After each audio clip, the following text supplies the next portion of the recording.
Hello and welcome. This is Grant Hughes of Grant Hughes Investigates on YouTube. This channel evaluates all aspects of true crime. As you are aware, videos and live streams in this genre often discuss elements of crime that may be disturbing to some viewers. If necessary, take the precautions needed to avoid these feelings. Factual information related to cases is the key to fostering rational true crime discussions. Fortunately, you will find that here. Please hit the like button only once, share the video, and subscribe if you like my content. Thank you very much for watching. Stupid is being nice. You're an absolute moron. Come on, man. What's wrong with you? Huh? It's a house! Did you hear what I said? There's mosquitoes the size of bald eagles in that dadgum swamp. 5 brain cells, 4 aren't working. You know, that's just one step above stupid. Have you lost the last 3 brain cells, or do you just have cabbage for brains?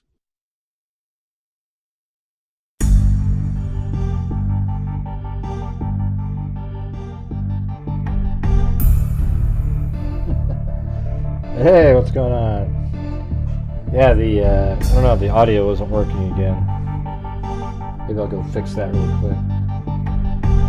Gotta turn on voice mod. Might take a second. Unplug that. Turn off the quit stream deck. All right, guys. Well, this is donation night, where the first hour we try to, keep bringing in, one last push for the month, and then after that, I send in money from the channel. So there you go.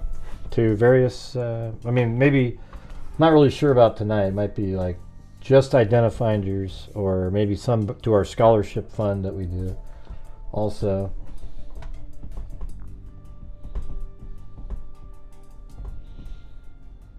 all right, so this is your time now, you guys, to help support the channel like people were doing before the show started, like Ozzy Trisha, Alley Cake, Shells 76, and Georgina Stoliker, and then Muddy Paws up to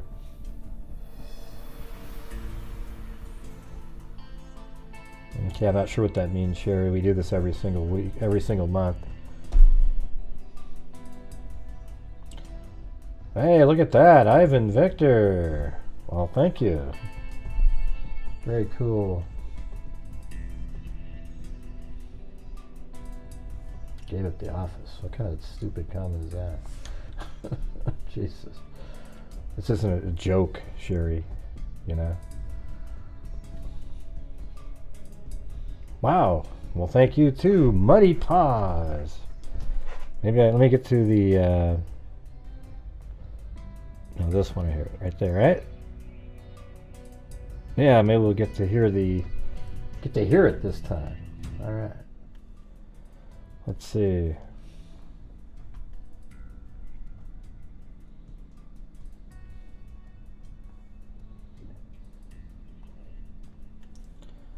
Let's see. NK me, all right. There'll be this thing at the bottom of the screen.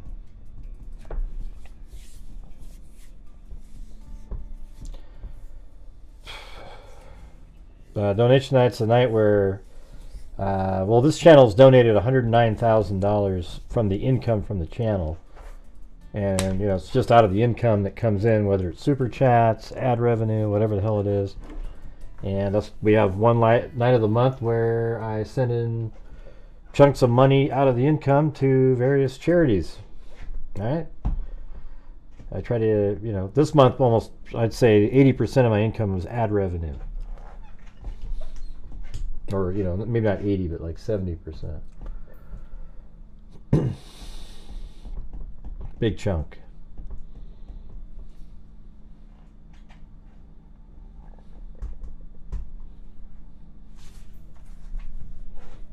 Where's the, I want to hear the music. Come on, kick in there, kick in there. I think it takes a minute. we go. Oh, there you go. There's Ivan.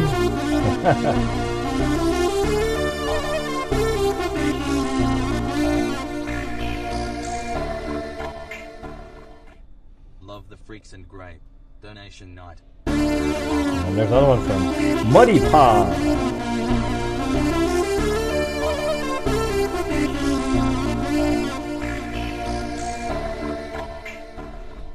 Thanks, All Ray, right. for all you do.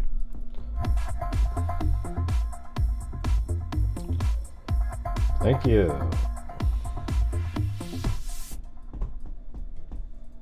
Let's go, freaks. I always think it's weird when people come in and ask that question. It's like, I've been doing this for 4 years, every single month, at the end of every single month. It's just weird. I guess there's new people out there. All right, Richard Watts. Thank you. Yep. And normally we have a goal of 1,000 during that hour. And we're currently at 2. Usually it goes more than 1,000, but I just put a goal in there to have something. All right, but currently we're at $2.90 and 63 cents.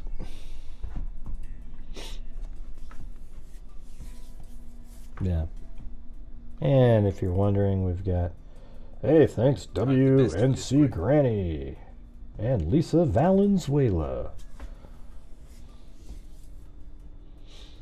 Plus we got a couple other cases to look at later. See how that goes. And thank you again up there to Ivan Victor. Or, let's see. Ivan Vic. I don't even know how to do you. I can't even imitate your accent. And Muddy Paws.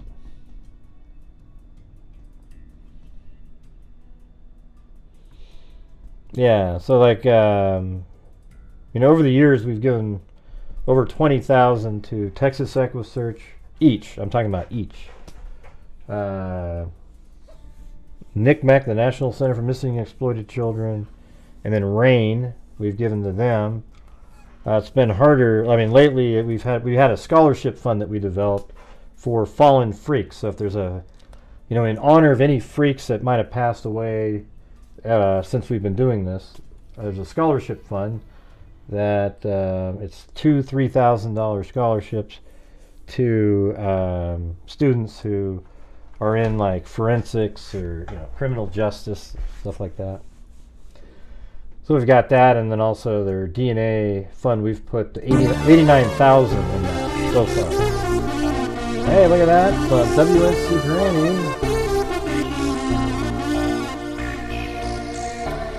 Yeah, at the end of every month. Yeah, I mean, could give more. Like everybody, every night of the month, people send in super chats, and I get ad revenue, and I give away a big chunk of the income to charities. I don't raise money on behalf of charities. I just give money away out of my income. That's it. I wish it'd be cool if everybody did that. Wouldn't that be amazing? You got these other channels out there that get 10 times the views that I get on every video they put out, and every live stream they do is monetized and fully ad revenue, and they don't give a damn thing to a soul. Okay, so how do you know, Gray? Maybe behind the scenes. Oh, come on. Any YouTuber out there that has a huge crowd, following, their viewers would all love to know that they were giving back a portion of the income that they bring in. It just, they're just not doing it. That's why you don't see it. Okay.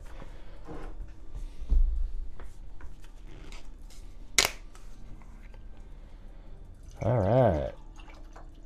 Well, we're frozen up here, you guys. We got to keep on moving here. So we're currently stuck at 350.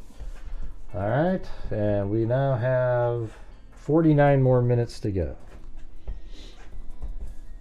Of course, we only have 72 people in here. This is the night of the month where the least amount of people show up because they don't want to, I mean, it's pretty bizarre, to be honest with you. Hey, wow. Again, Ivan Victor, what's going on? Yeah, if we go over to the, okay, I was opening up that to then open up, wait, gotta put that back in, then open up Stream Deck, and let's see if my audio is working.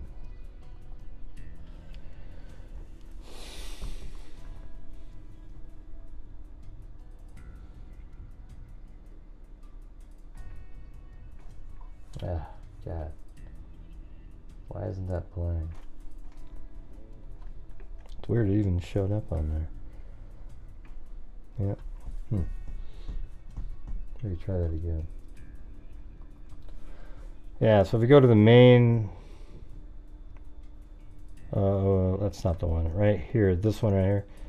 See, we are at $209,315. We did $22,000 in 2020, $42,000 in 2021, $62,000 in 2022. This is all during the pandemic. And then it sort of dropped off to $57,000. And currently this year we're at 29. You know, the economy, I don't know what's going on, or if it's the economy or we're inundated with too many YouTubers and it's just being sort of like everybody's attention's in different places. When I was originally doing this, there wasn't very many live streamers. And now every Tom, Dick, and Harry that has a mic jumps on there, builds up a quick following of devoted people, even if it's garbage, and that's just the way it is, you know. Right? So I don't know if it's that or if it's the economy, you know. I mean, 78 people. Hey! Ivan Victor. He's even saying, come on, freaks! Because there's 78 people watching, but 78 different people haven't helped support the channel tonight. Definitely hasn't happened. We have 86 now. Hey, Muddy Paws just matched Ivan Victor. Wow. We're going to have like 2 people taking care of almost everything. Along with Alley Cake and WNC Granny. Hey, thank you, Lori Fisher.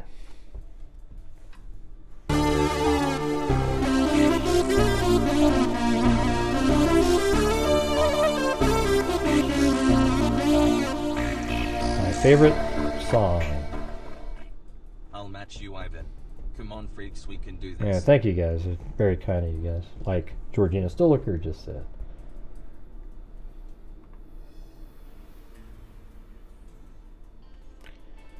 Okay, so let me unplug that. Shut that down. I'm just trying to get my normal audio working.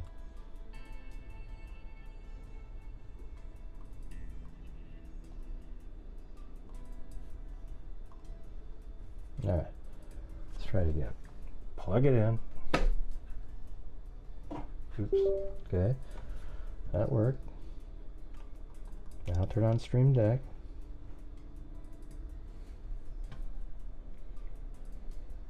Yeah, you could almost buy a house with the, well, you could buy a nice house in, you know, Georgia or something, somewhere for $209,000. And for some reason, that's weird how it just sort of, sometimes it doesn't work. The audio, I have no idea. Let me go check something.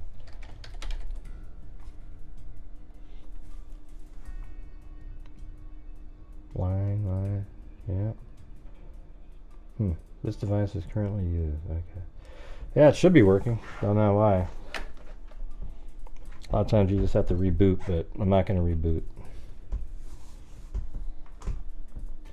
Thank you, Lori Fisher. All right, you guys. Well, we are now got 44 minutes left. We are doing pretty well. We at a little over half. That's pretty good. But I noticed we only have 81 people. Maybe it's because of Memorial Day weekend. Although yesterday was kind of like Memorial Day weekend, right?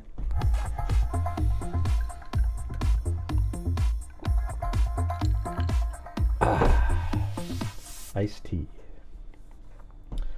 Yep, well, I'm trying to get going with the wave, but it just stops. I don't know how to do anything else than that. We've have the scary part is like tonight we have 4 different donations, and without those we would just be like wouldn't even be at a normal night goal, you know. So I like it when everybody's chipping in. Then that way it feels more democratic, and we're just kind of, you know, it's just better that way. Makes it feel like it's sustainable. It's just whatever it is, Susan. I just told you I will be covering 2 other cases after that.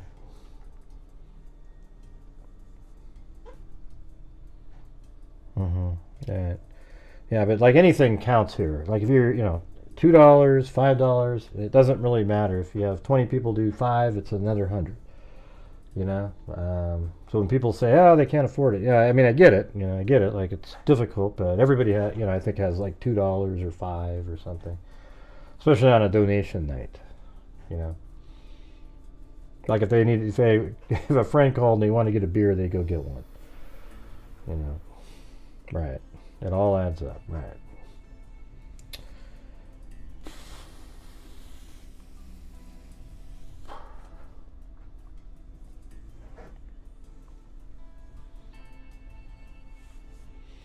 And this month has been a little weird for me because I spent like 11, like probably about, now that I think about it, because it wasn't just those 2 recent ones in the Madeline Soto case, because there was a couple other times I had to give money to.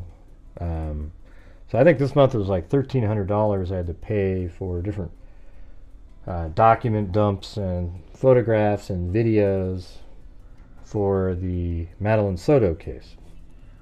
And so it kind of eats into what I can do, but I'm still trying to be able to, you know, if I can do $2,500 to $3,000 this month, that'd be cool. Get us up to 112.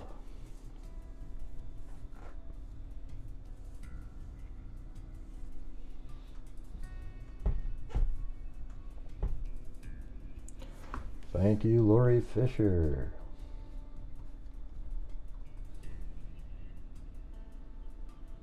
And also thanks to Lori B. and not Gertrude. Apparently that's the name. I don't know if that's the YouTube name. Very kind, very kind. And Linda Howe, and then also Plato and Paulette Leonard.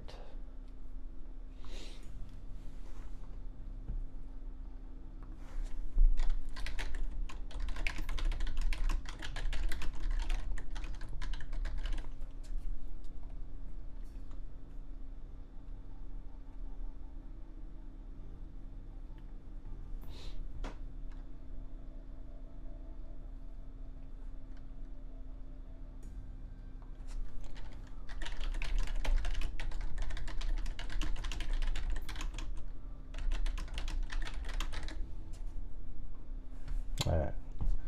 That's Lori Fisher, Muddy Paws, let's get a wave. Get a seat on the gray train, match the 10, who's in? Then Ivan Victor again. So best fact channel on YouTube. Yep. Well, that's true. But it's not as entertaining as some, you know, that's the thing, is people like to be, oh wow, ooh, ooh, ooh, ooh, ooh. You know, I just tell you what the reality is and try to figure stuff out. I mean, I'm not always, you know, I speculate on facts in the case. That's why our percentage of being correct in cases is so much higher than everybody else that you watch out there. But it's probably more fun to pretend that something else was going on. And then later on you can just say, oh wow, well it was a good theory, but Chewbacca? Oh, I'll be Chewbacca if you want me to. Let's get a wave. Get a seat on the grey train. Match the $10. Who's in?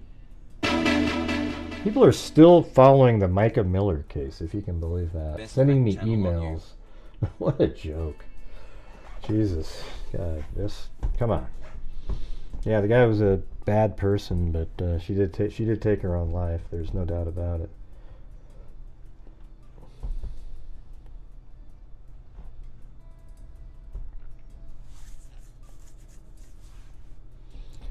Yeah, we got a lot of amazing freaks in here. But again, I'd like it to be a little bit more democratic in here, because so far we got Ivan, Muddy Paws, and maybe 6 other people, maybe 7.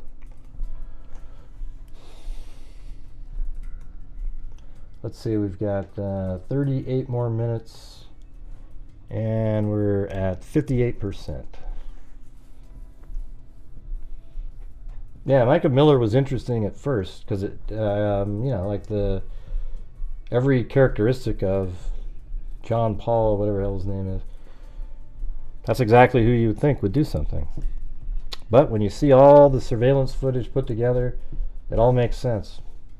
And her past statements, it all makes sense. And then to make it not make sense, you have to come up with conspiracy theories where people are using AI to create surveillance footage. I mean, it's just so ludicrous. I mean, why would anybody why would they do that for John Paul? It's just ridiculous, you know?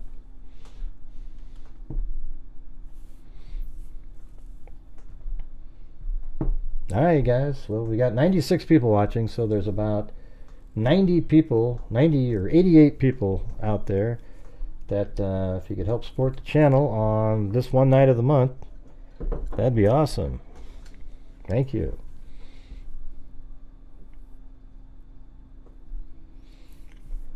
On the house burning situation with the mom, yeah, I haven't seen any updates on that one.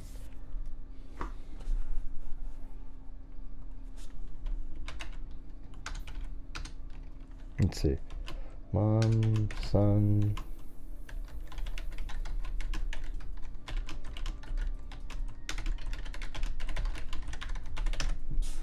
And there's WNC Granny, another repeater. Well, thank you so much, WNC Granny.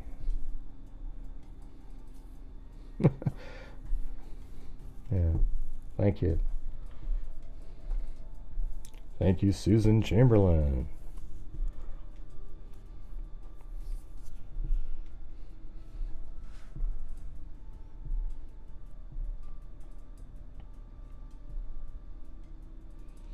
Yeah, I mean, is there any updates in this thing?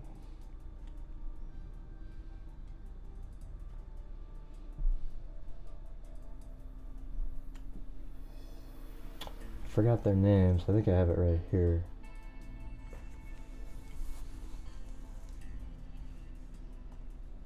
Is it?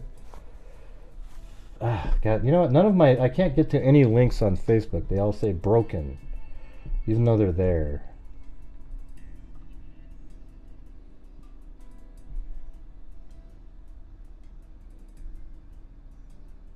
Yeah, Cameron Richard, Kelly Mascarelli. Let's see. Thank you, Pink Diamond.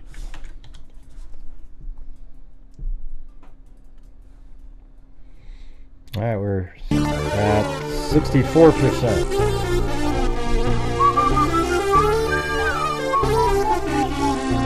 Well, it's pretty good, Plato, but we're not at the normal, like we haven't reached the goal yet, so we'll see. Will make up for what I usually send Gray via PayPal to. Last month we got over the goal. Tonight's more of a very fortunate one with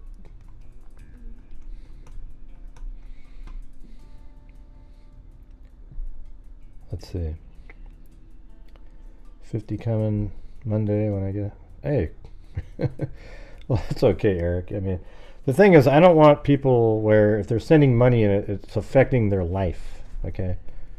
If it's something that just like, oh yeah, you're able to help and, if it makes sense for you, that's great.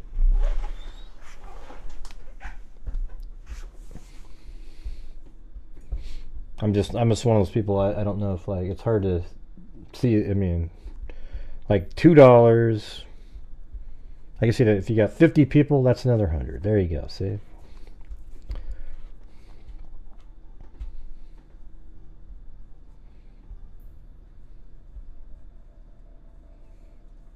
Cut back on scratching scratch off tickets. Is that what you're saying? Yeah.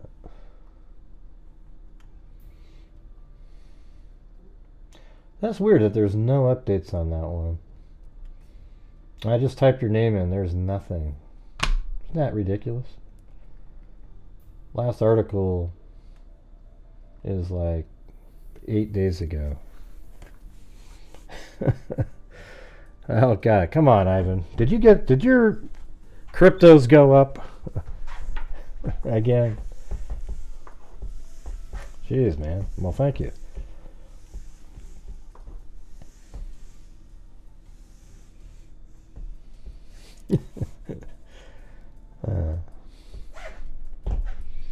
We are currently got 33 minutes left on that hour.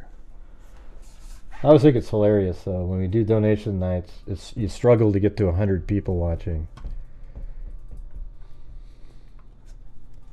Why do you think that is?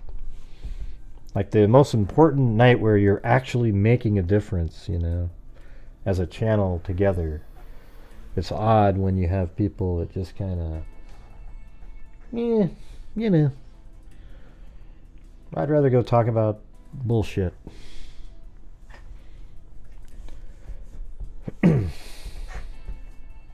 I might actually send all of it into Identifinders tonight. We got to get start building and get in there, and then next month I'll give more to our scholarship fund. What do we add on that, anyways? Let me see. Knock knock, freaks wake up.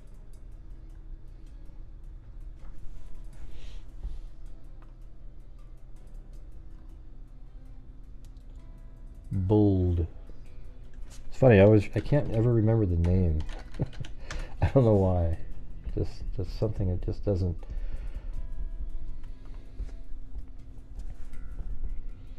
All right. Yeah, we currently have $3,800. So maybe next month we'll just knock that one out. I was trying to maybe get that up to 8 and then do 4 $2,000 scholarships. Or maybe you could do 3, 2, 2, 1. Wait, 3, 4, 5, 6, 7. Yeah. What about that one? I don't know if they allow you to do it like that, though. You know? I think you have to, they're all to be the same. So maybe we could do, you know, if we did 6, maybe do 3 $2,000. I think 2,000 is pretty good also. That way you can always pick that one that you really liked. Right, Plato? But anyways, thanks again, Ivan Victor.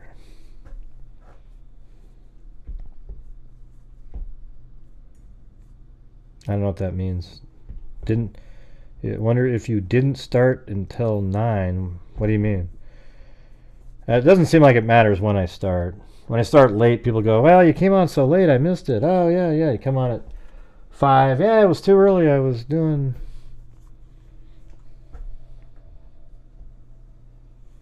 we're at 742.34, but remember, YouTube takes 30% of Super Chats, so... You know, if we get to 1,000, it's 700. But I'm gonna try to donate like 3,000. You know, throughout the month. This, you know, the economy's shitty. Most of the income this month was on my ad revenue. So you know, I'm still giving away like a big chunk. I mean, a huge percentage of the super chats that came in.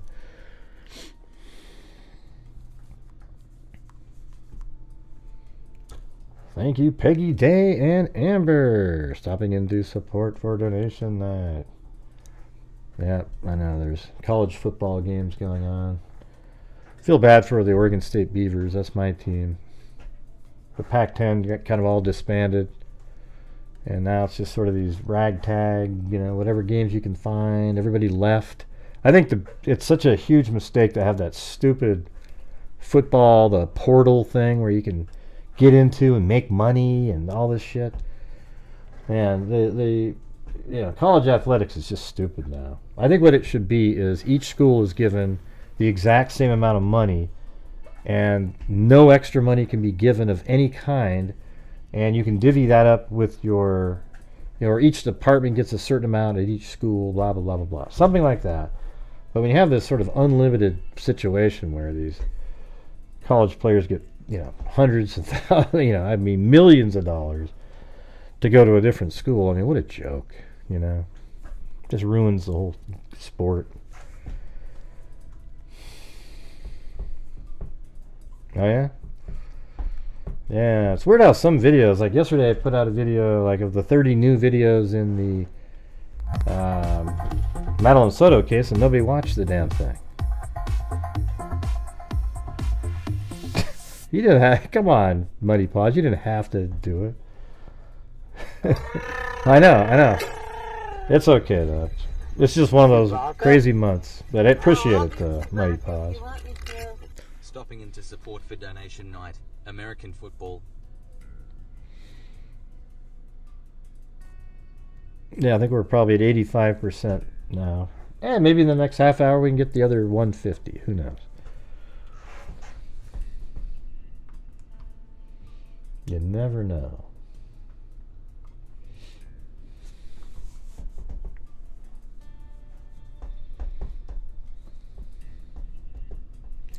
And also the way I do identifinders now.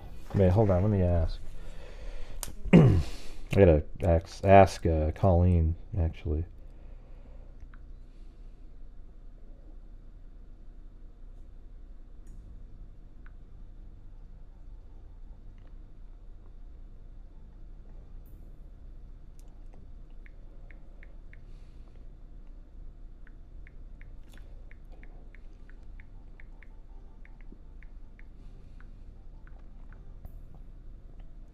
I'm going to call her really quick.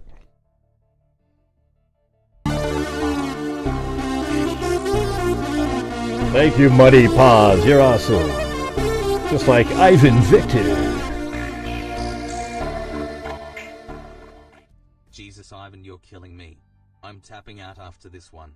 Come on, freaks. Pony up at least to $2. Or $5 a...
Alright, yeah, because she was saying that Intermountain Forensics was merging with somebody, but apparently they're still staying as what they are. So, and their testing has been merged with somebody else because they actually got into forensic work. Okay, so right now we're at 85%. We've got 24 more minutes to go. Come on, freaks, we can do it. And I don't mean Muddy Paws or Ivan Victor, okay, or WNC Granny, or WNC Granny, or Alley Cake, other people. All right, let's see if we can do it.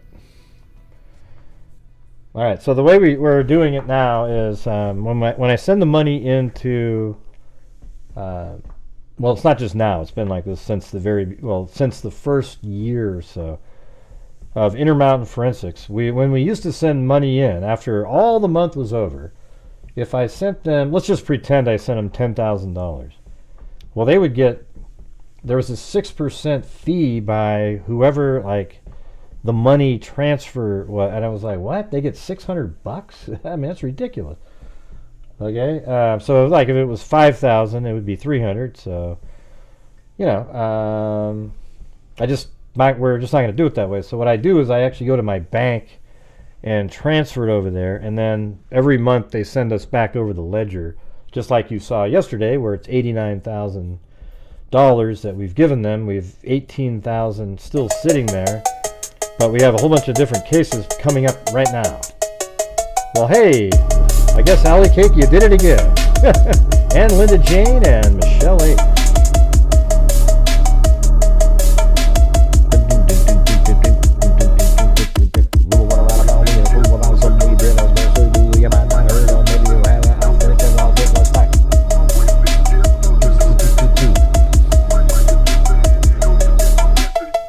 Thanks, Gray.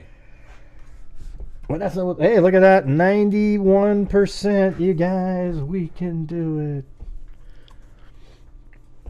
No problem. We've also got Venmo and PayPal, all kinds of different places.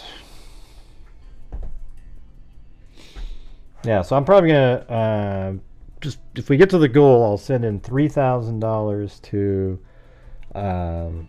Intermountain Forensics. It probably would have been 4 or so, you know, but I just had those other expenses to buy this month.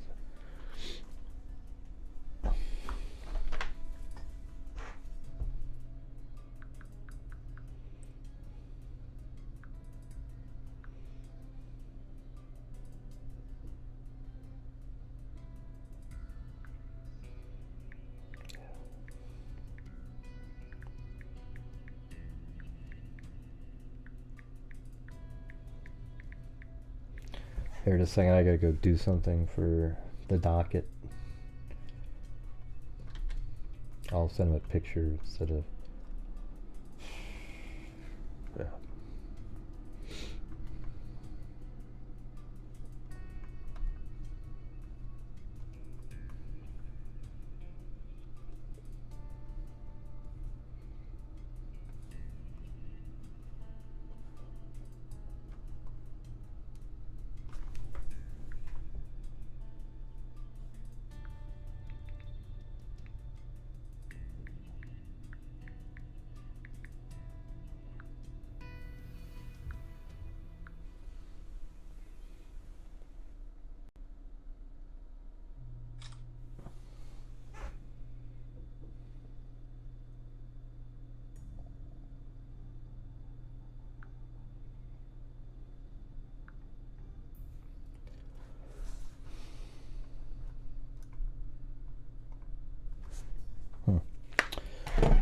Yeah, anyways, that's in the Madeline Soto case. This is where the vehicle was spotted, and if you zoom in, that's the camera that filmed Stefan Stearns driving around. Alright, so you guys were 90 short. Ivan, don't worry about it. We gotta get other people.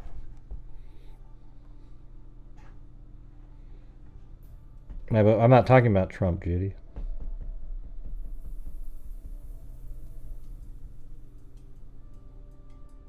What the hell? Judy, I don't want you to watch my show, okay? You sound like a lunatic, all right? I have a whole different channel that I do politics on. I haven't brought him up once on the show. You just sound like one of those wackos coming in here. I need to stop following you. I'm not a Trump supporter. I see and hear enough of Trump on local news. I turn to YouTube for a political break. Maybe after the election is over. Man, what a crazy comment. Hey, put a 1 if you heard me talk about Trump tonight, or even last night, or even the night before on this channel. And the answer is 0.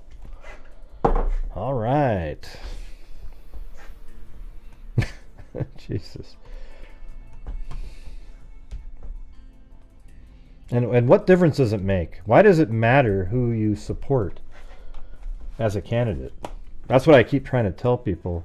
If your support for a person relies on who they support as a political candidate, then there's something wrong with your brain, you know?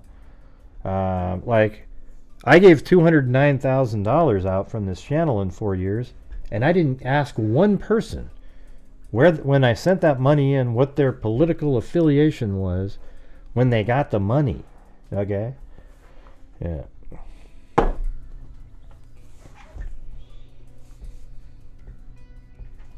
Oh, I guess that's the rule. Yeah, guess so. But come on, you guys, let's do it. What's going on? We've got 102 people in here. This is our donation night. This is when all the freaks get together, help support the channel one last night of the month. You know, we had some really, really poor nights this month.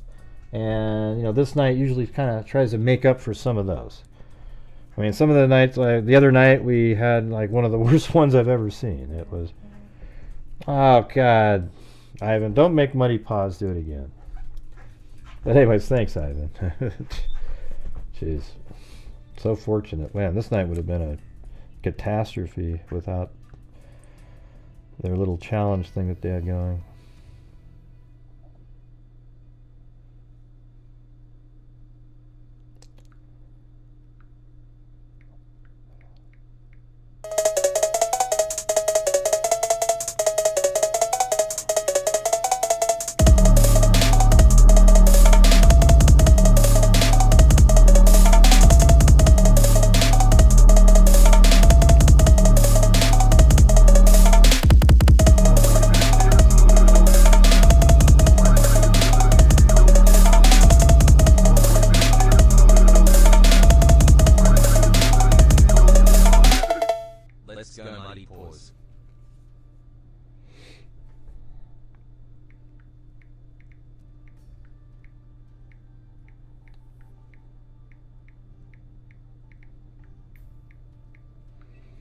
Hey, thanks, Layla, my Layla. There you go. We're getting close. Very close. What is that? We're probably only 20 short now. I gotta send this guy some pictures here. He doesn't. I don't know what's going on here, but doesn't seem to know.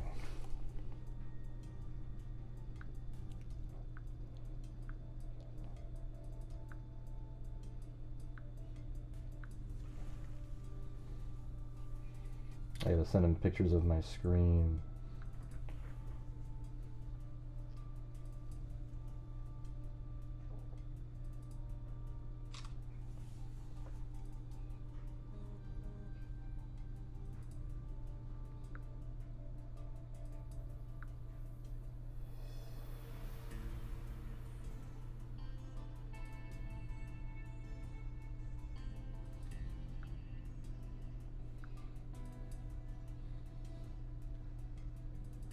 Yeah, I shouldn't rely on two different people.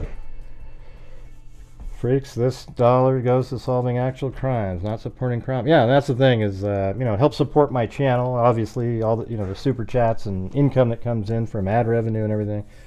I just give away a big chunk of the income. I can't give away the same percentages I used to give away because everything else is more expensive for me too. But I am feeling better. It's weird. I think that Paxlovid really worked for me this time. I don't know. I guess we'll see after the 5 doses or 5 days are up. But today when I tested, it was the faintest. I could barely see this line on there, which is way better than the last time I did this. So tomorrow, I bet you I might not have anything tomorrow. It feels pretty good. Solving actual crimes, not supporting drama. What other channel can you do that on? Yeah, none. You know, we've made a difference out there, huge. And you know, like I said, we've given over 20,000 to Texas EquiSearch over the years, and they, I mean, look at the great stuff they do. And Knickknack and Rain, violence against women. You know, it's been sort of a big part of what we do here. All right, who has got $15? All right, not one of the other people. Somebody else. Hey, there it is. Brown-eyed girl. Da-da-da-da. Was I gonna play? You, my brown-eyed girl. There you go. Yeah. All right, cool. Where have you been, Layla, my Layla? All right. There you go. Well, thanks, you guys. Yeah, we still got another 13 minutes, though, for anybody else out there.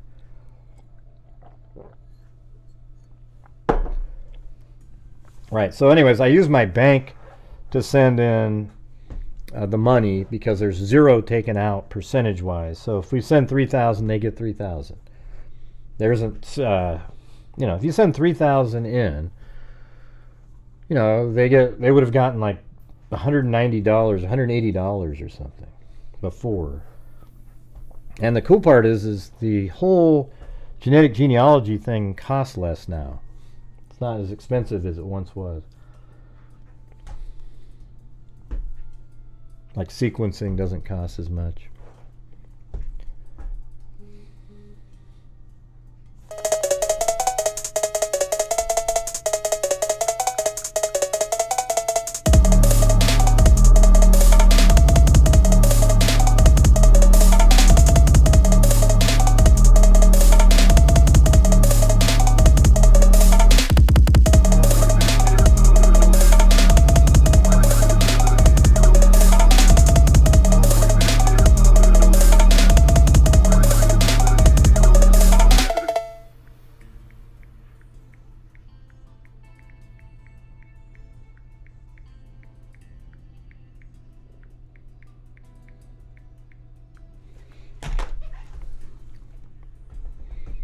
I've been a scumbag so much of my life. I love giving back here because I know it goes. Yeah, cool. Yeah, I mean, not every, you know, like I always tell people, my channel makes an income. You know, like I just give a big chunk of it. That's how I do it. It's not like we do, you know, some channels have, like, there's no pain in it for these channels that just do these little fundraiser things and then it all go, you know, it doesn't affect them at all. This comes right out of my income. Of course, I get to write off the, you know, when people say write off, oh, you know, it doesn't really, it saves you money, but it's not like every dollar. So like if you gave $60,000 away, you might, it would be like 20,000 in taxes were saved. About that, it's not like, I don't know, I'm hoping to get to, if we can get to like 40, God, not even sure what we're at. I think I might have forgot to add the amount from last month underneath the, I'm going to have to go check that out.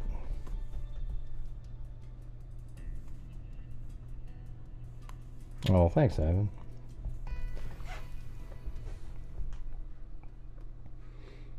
Yep, we've got 10 minutes and then I'll send it in and then we'll take a look at some of these other cases out there. But if you're out there and you wanted to help too, other than, I mean, I think Ivan and Paws up there, Muddy Paws, were like 60-something% of the entire amount, maybe even more.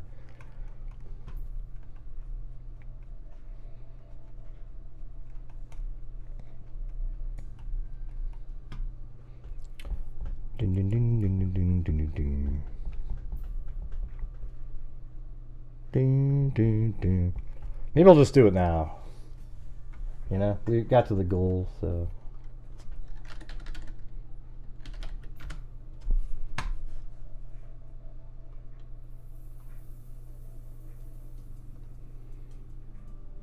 And, you know, a lot of times I can't really show the stuff on the screen because this isn't where, like, usually when I send donations into the other places I get a receipt in Gmail or something, but this isn't one of those.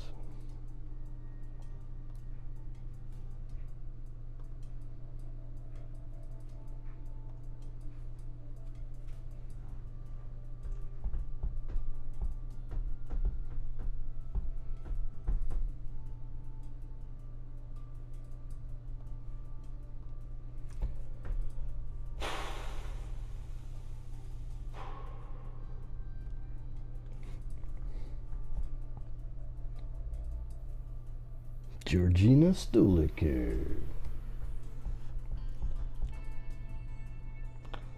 Okay, got a pay bill. And then we go to Intermountain Forensics. Last time we set them 2,500 and 3,000.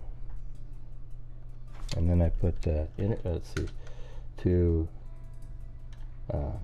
Identifinders and Dr. Colleen Fitzpatrick.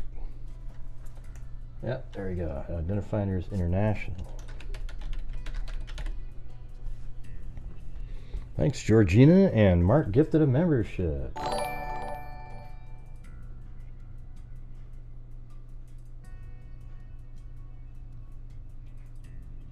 Alright, there we go. Schedule the payment. Boom. And there it goes. See that? There it is. Your scheduled payment, 3,000. Intermountain Forensics. Identifinders International and Dr. Colleen Fitzpatrick. There it is. Boom. And you'll see it when they send me the next Excel spreadsheet. Alright, so thanks, freaks, for another successful month. So today, yeah, this is just August, right? So we got September, October, November, December. Okay.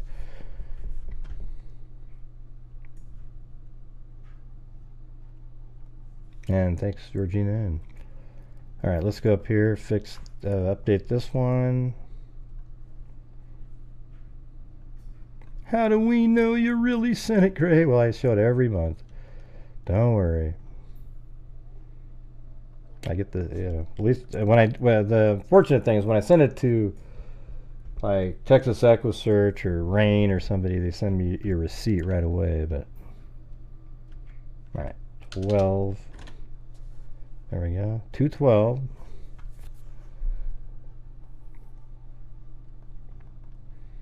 And then 32, 815. That's probably about right.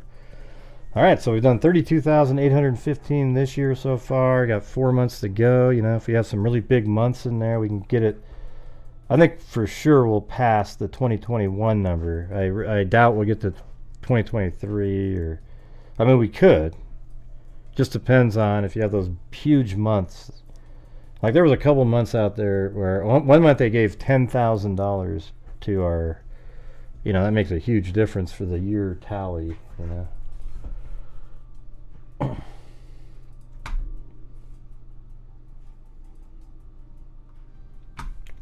All right, there you go. Thank you, American Lady. So thanks everybody, and that goes to Identifinders International. And now we have 21,000 sitting there, and we have different cases coming up. Really some crazy shit cases that are out there. You know, pretty weird stuff. There's one though, like I was telling you, that I was given a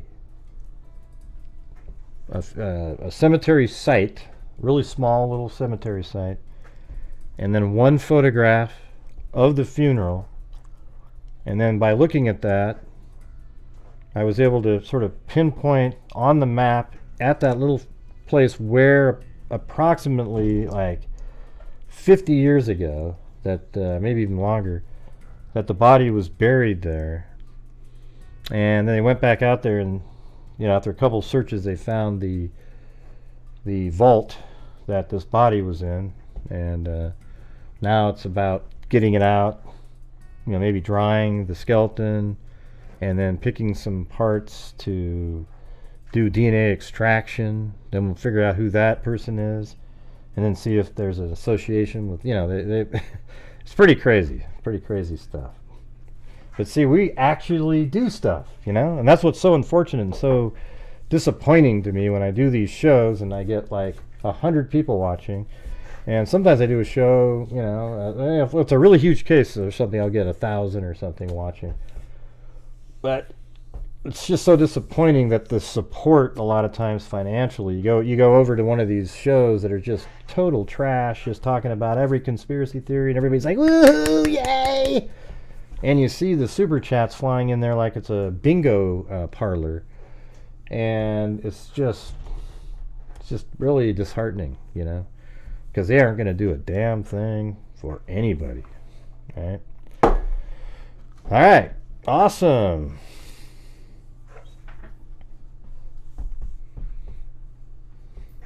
Oh, that would be cool, Ivan. I'd love to go muskie fishing. Yeah, I've been to Wisconsin once when I was a kid. I went to some lake called Beaver Lake. I remember that. When I was just a kid. I was like 13 or so. And you watch it go, no way! There's probably 9 beaver lakes in Wisconsin. It seemed like a lot of people lived around it, though. I'm not sure what town it was in. I remember that it was like my step-grandparents or something, and they had this huge bucket filled with coins. You just could go grab a handful if you wanted. I guess. I don't know, man. And a lot of people, but here's the thing, Muddy Paws, a lot of people don't like me or the way I do the show because they don't like that I don't allow just crazy conspiratorial type speculation stuff going on. Because I do it where we kind of gather the factual information of a case and then start using that to speculate. Sort of like, you know, the shooting. You know, I guess it's maybe that person up above was pissed off that I'm making videos on the Trump assassination attempt. And that, you know, the reason I'm making videos in that is because that is absolutely my sort of forte, is having something like that with tons of video and mapping, and I'm able to show people stuff and how things went down better than other people can. You know, that's what I can do, you know. Although you still, and even in that one, you see people put out videos that are just absolute nonsensical. They get 1 million views, right? And I have a couple that have gotten like over 100,000, but you know, mine should have more than that. You know, it's just crazy. You know, just the way it is, I guess. Maybe I need to put some catchy title on there. But and for the people that have watched those, don't you think that I'm doing pretty good videos on that? You know, syncing up surveillance body cameras and different things, finding. You know, I think I was the first one to find the offset in the Butler County camera, and also the first one to see the shooter up on the roof over there in that same video.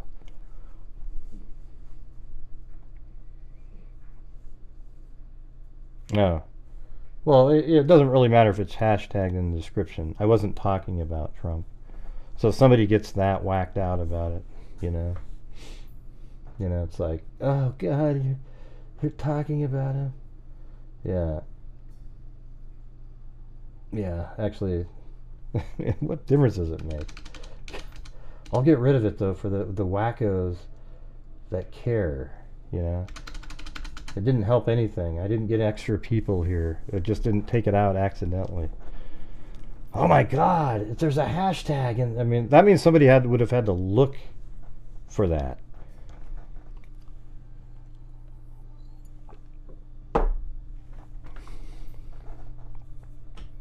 Well, cool.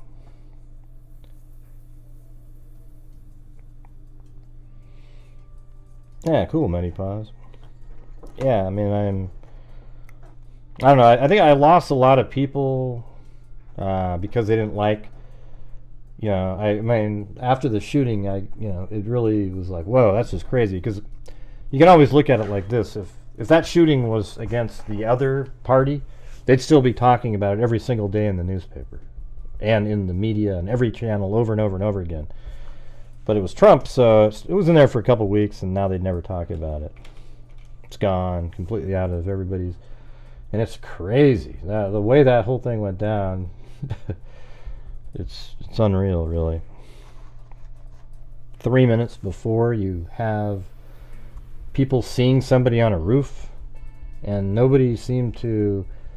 Like, well, here's what's weird is when they saw the guy running on the roof, why did that officer, when I say why, it's just dumb. Like, he goes running around the side of the building looking up there, and he backs up. Then he runs over to get up on the roof. Why didn't he go up there first? You know, why wasn't that the first thing that they did, was run over and get lifted up on the roof? Instead of waiting another minute.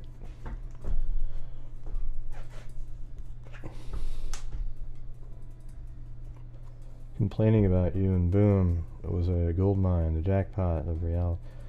Oh, let's see. Let's see what Georgina did. She said, I remember, let me put it on the screen. I remember, we'll make it bigger. There you go. I remember watching all the ding-dongs when I first found out about the Libyan Abbey case, and everybody was complaining about you, and boom, it was a gold mine.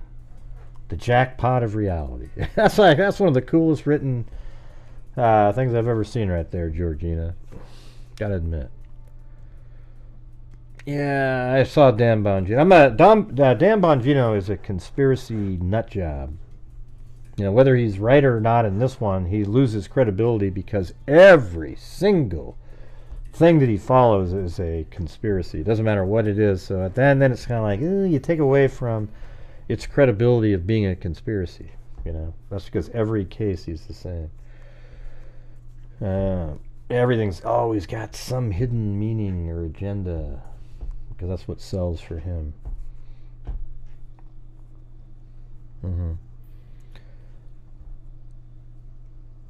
Yeah, I'm working on another one where I'm actually going to use a map above and then show. What do you guys think that would be interesting?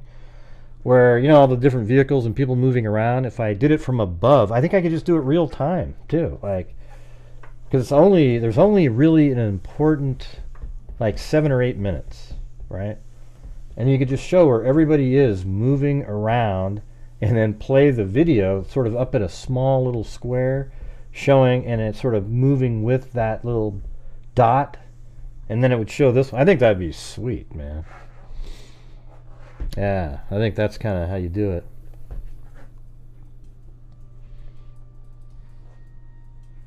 Yeah, exactly. Just from above. Just kind of have like dots representing people. But thanks, Ozo, for telling me that I had that hashtag in there. But a hashtag shouldn't bring somebody over and go, I don't like you talking about. Hey, thanks, Linda Cosmo. Cosma. Is that the female Cosmo? I don't know.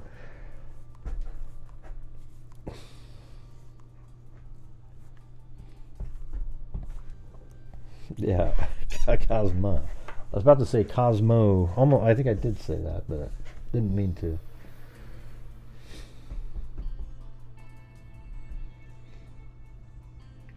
Yeah, people search hashtags, but when it pops up and it just says donation night, and we're not talking about that at all, and you read the description and it's not in there, why would you care? You know, like they got upset that, oh, I don't like Trump, and maybe I'll come back after the elections. Okay, you know what? You won't be coming back after the elections if Trump wins, I can tell you that. You might come back if Kamala gets back in, because you'll feel, okay, good, everything's great again. I'll be back if you want. Sadly. Thank you, Ray, for all you do.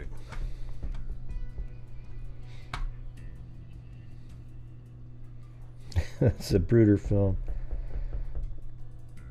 Yeah, I think that would be pretty cool. I might even use like little vehicles, the police vehicles that are moving around. That there's only ones, and I only really care about that 8-minute time frame. I was going to do, I did something similar in the Delphi case, right, with the things moving around. But I think it'd be really interesting in this one. And then you sort of attach have a little arrow that kind of follows along I don't know. It's weird. I'd have to almost hand animate that, I think.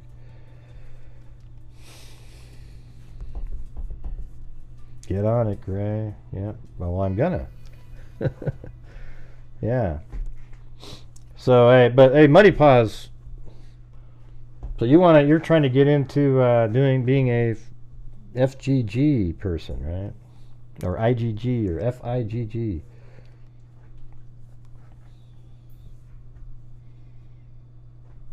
What does that one you mentioned, a YouTuber? We don't really talk about him in here. But you mentioned that the foundation. What are they doing in the foundation where they need forensic genetic genealogists? Because you have to do all the others, have to have all access to everything else too.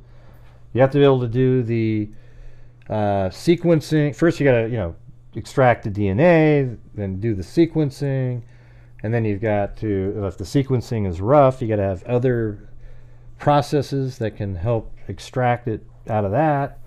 You get the DNA and then do sequencing again, and blah blah blah. There's a whole bunch of different things. So I'm trying to figure out, like, do they have access to all of that too, or I wonder if it's just like using Othram Lab or somebody. Those guys pretty much just came in and just gobbled up everybody, and that's why I mean, using like Dr. Colleen Fitzpatrick and when Misty was there, it's so cool because it's just like these people that all they give a damn. They're out there. They're not robots like some of the bigger shops become over time.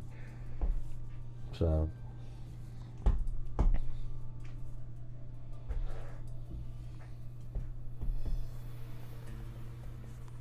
get on it.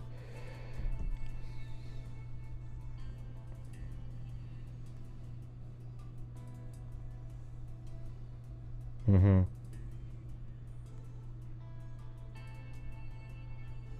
So Othram's part of what they're doing? Yeah, so we don't use them at all. Yeah. If I was you, I would go, like, try to find your way into, one of these other smaller, I don't know. I don't know. I mean, whatever you do, if anything that works to, by the way, if that guy's out there, he's just done some just horrendous stuff out there, Muddy Paws, like accusing a guy on Twitter of being Brian Laundrie, and then he had his viewers stalk that person over and over again, and then even after finding the bones of Brian Laundrie, he kept saying, "Oh, it's still him," and this guy had to like get protection, and then that guy's channel got shut down that you're referring to. Then he got put back in for some reason. And then he said that there was a dungeon underneath one of Summerwell's, one of the sheds there where Summerwell's is being, just so much garbage, So that's where we were just kind of like, yeah, doesn't really work over here. But, I guess if anybody's out there and they're doing work where you're identifying Jane and John Doe's, that's good, Can't really argue with that. Hey, thanks, Junipers, Tarot, and Astrology. What happened to magic? You used to have magic on there. What happened to that?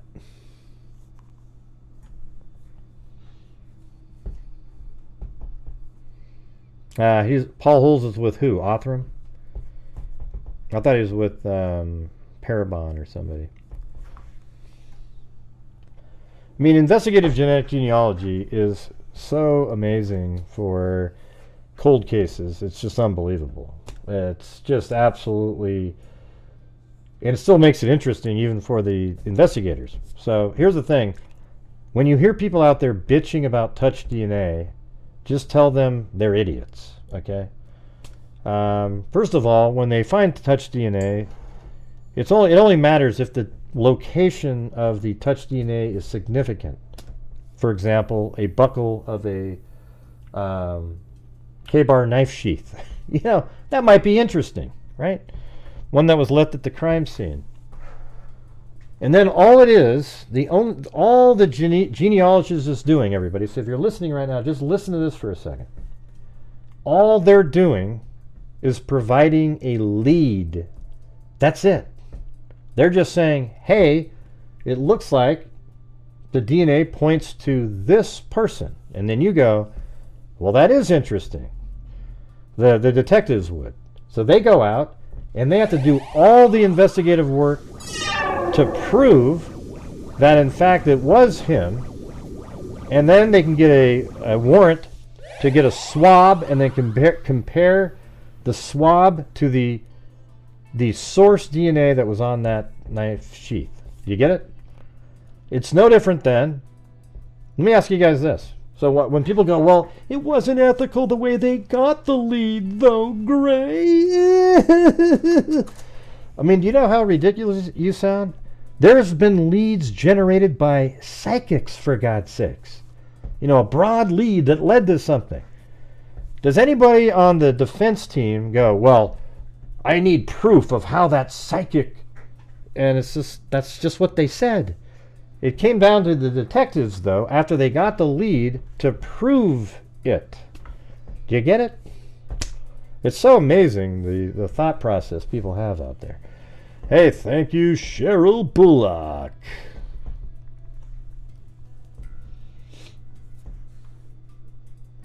And so, basically, forensic genetic genealogists are lead providers. That's it. Oh, that's sweet. You only had a foot, huh? Nice. Was she a victim of something, or just like identifying a body that was, you didn't know what it was? We were trying to do one where it turned out, though, the person was, I think, Vietnamese, so it made it really difficult. But it was just a body found in a sewer, like flesh. It was crazy. We also did a serial killer victim. We just don't get to say who it was. We did, this one was interesting. A guy that was in he was found in the, hold on. He was found in a lake, Altoona Doe, I think. And check this thing out. He was wrapped up, he was weighted down with I don't know if it was an anchor or something. He was weighted down, and then he sunk to the bottom, and he had a gunshot wound to his head.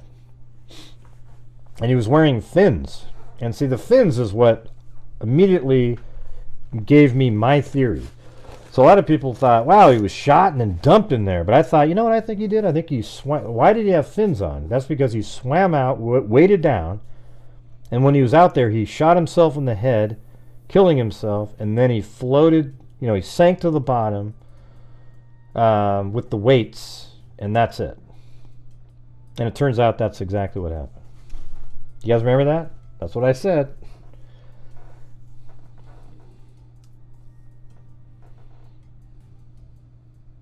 I'm not sure what you're talking about, Zozo. What case? Which one are you talking about? That was out of nowhere.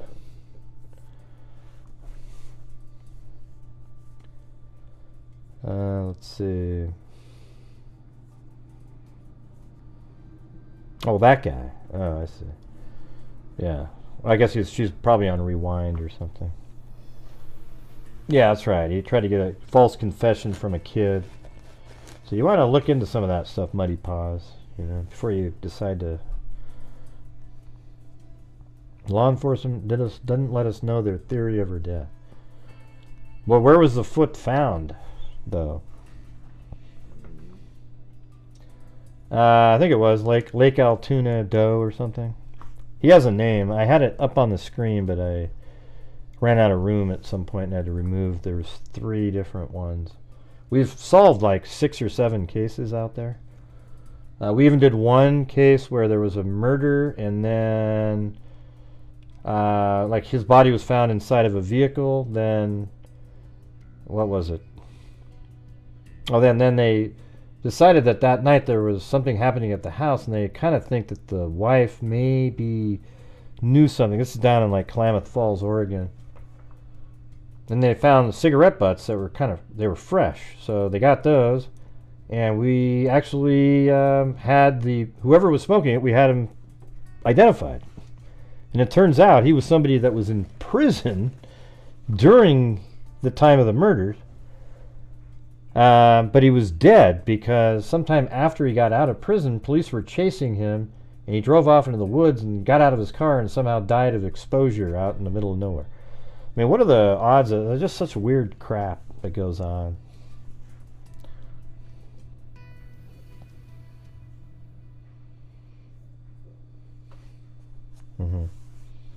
Yep. Let's see. Law enforcement didn't let us know their theory. That kind of sucks. Doesn't it suck, Money Paws, that you don't get to know the theories sometimes? I'm aware of that issue with the... He's just a member of the team. John Douglas. Okay, that's cool. That's fine. I mean, it's fine either way. I don't have any say over anything, but... Oh, okay, I get it now. So it's a cold case foundation.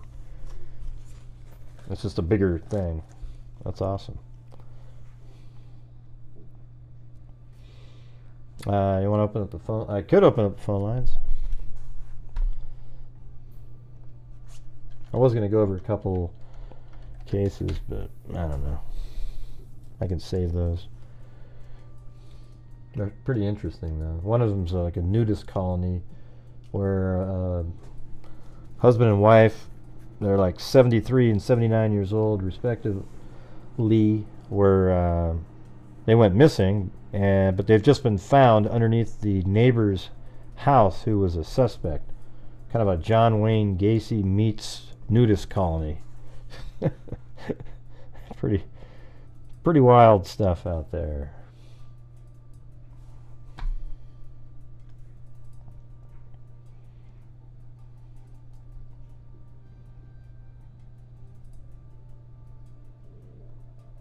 All right, there's the number.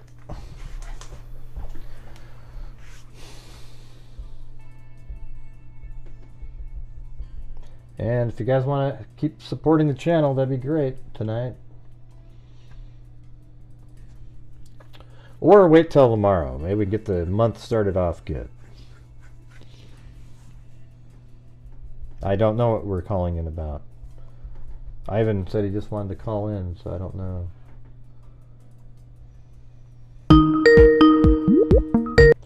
Hello. Hello, it's Ivan Victor. What's going on, Ivan? By the way, thanks for all your super chats again tonight. That was nice. Hey, no worries. Love the channel. I hope everybody gets motivated to support a great cause. Everybody knows me and you have had our differences, but guess what? I don't need the person who looks out for other people to be my best friend, okay? Like, you do good work. If you can help, just fucking help, okay? It's not like rocket science, okay? Like, everybody spends money on stupid shit every month. We buy takeout, we buy Starbucks, we buy this, we buy that. Like, come on. Like, you are literally helping save lives. So, yeah, I mean, it's not all of it, though. I mean, obviously, I sent in $3,000 is a pretty big chunk of money right there, you know? Well, so. Right. Like, you know what I mean? Like, you and I don't have to agree on everything, but guess what? I know that when I give this channel money, it goes to a great cause, and it helps support a person who literally contributes to that great cause. So what the fuck are we doing? Like, come on. Anyway. Yeah, that's what I always say out there. I guess that's one of the things I get frustrated about when you see some other channel just going, ooh, now look at this. I think, that Jennifer Soto, man, she did, bing, bing, bing, bing, bing, bing. It's just like this big, it looks like they won the lottery every single night.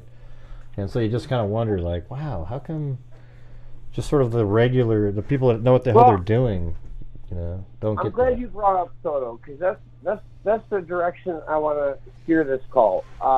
So I feel like just a person who has been a part of this channel, you know, relatively intimately for over a year or 2 years or whatever it is, like some would say, and I might be a part of that camp, that you have given Jennifer more benefit of the doubt than other people. Like, what do you say to that?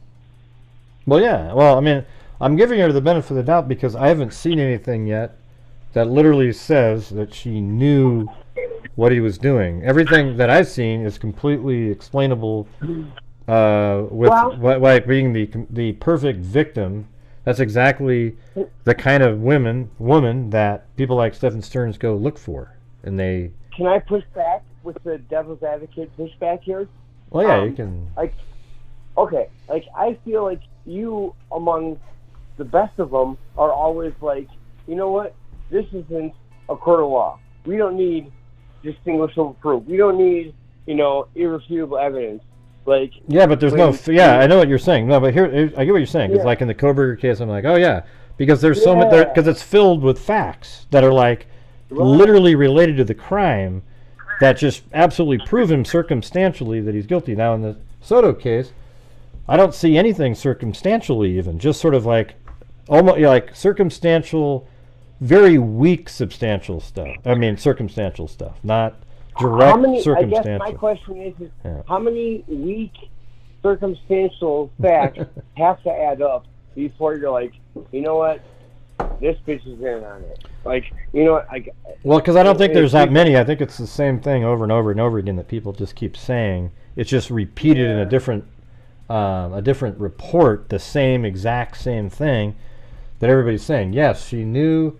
She would allow them to sleep in the same bed. After years of not allowing that, he became part of the family, and it seemed normal, and there was no reports. As a matter of fact, Maddie never. Maddie never. Listen to this. Listen for a second. Maddie never told a soul, not a friend, not anybody, a counselor or anybody, that she was being assaulted at home by Stephen Stearns. That means he groomed her into not doing that. See? Right. So you could also say that the mother then was told that by Madeline, the same kind of thing, like, oh yeah, everything's great, Mom, yeah. So she became to sort of trust that situation. So what? But it's all the same story. Now that we know she was strangled, like we do know that, right? Mm-hmm, like that's come out. Like in your best, if you were to have to bet your savings on it, like how do you think that morning went down? Yeah. Well, I mean that's a good question because that's the tough part there. Right. Like how did it go down? Let's see. Well, I don't know if it was in that morning. It seems like it would probably be late at night. But we got to remember that rigor mortis thing. That's sort of interesting, right? Because remember that takes.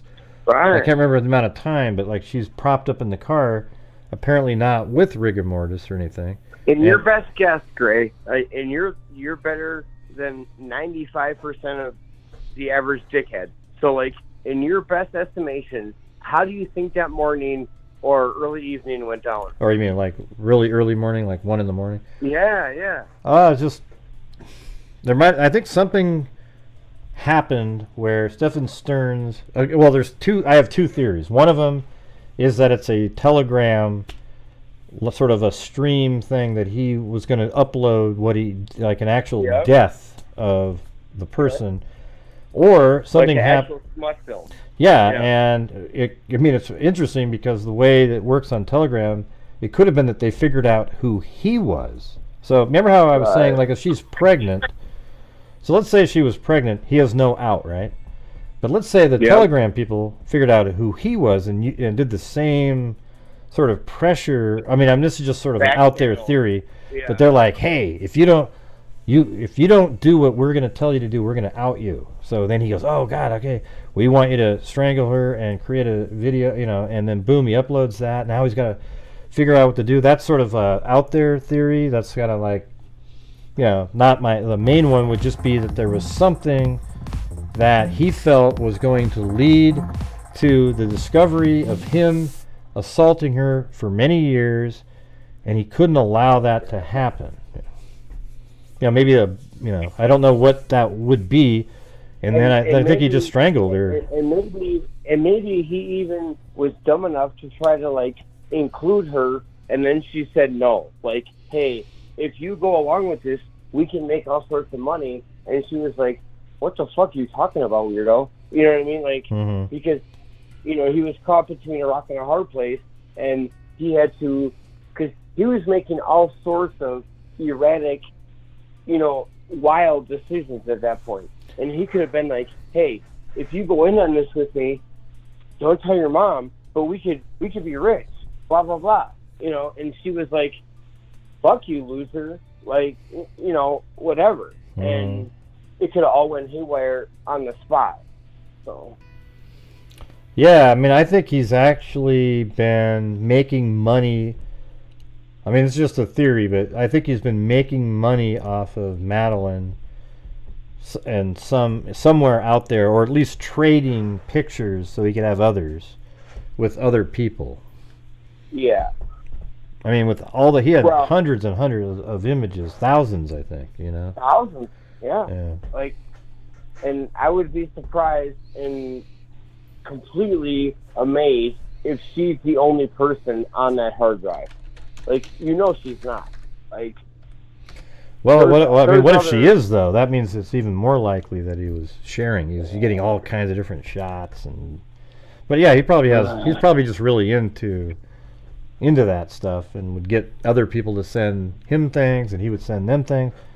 But man, wouldn't that be a crazy theory, though, if they sort of outed him and then forced him into doing things, kind of like how they forced the girls to, you know, carve initials into their skin, and then eventually try to get her to kill herself. Tattoos and all this other shit. Yeah. Yeah.